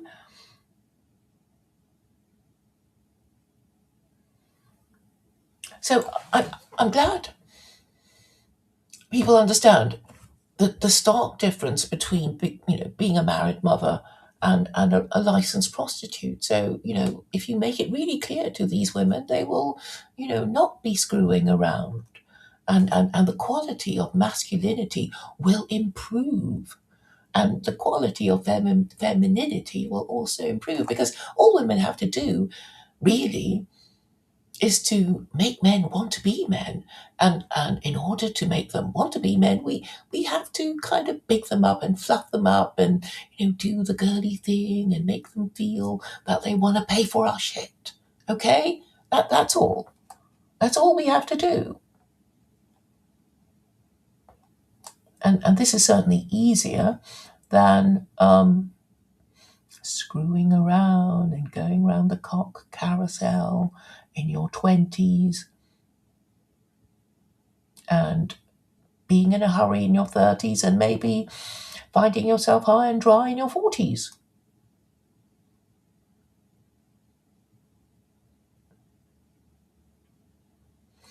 Okay, deja vu you. I've actually...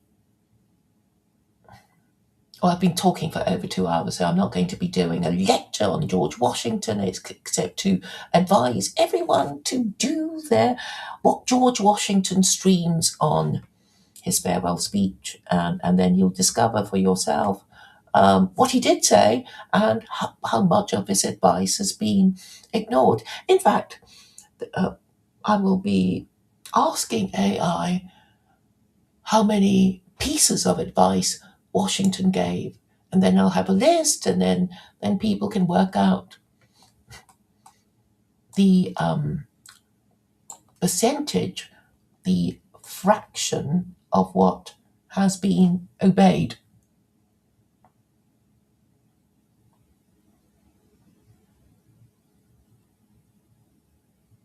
Okay, I'm just going to make sure I haven't left out anybody's comments.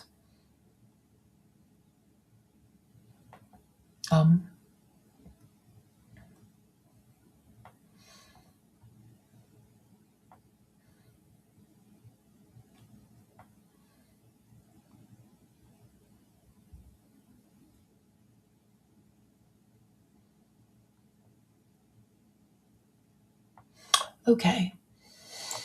Well, thank you all for coming. I'm very grateful that March came along and tactfully tried to give me a bit of advice about being nice. It's like I've tried being nice. I have, and it doesn't work.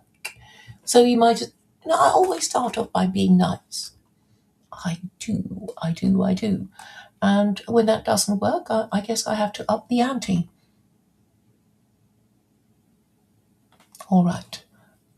Thank you all for coming and staying, and I hope you had fun. And I guess I'll be seeing you around.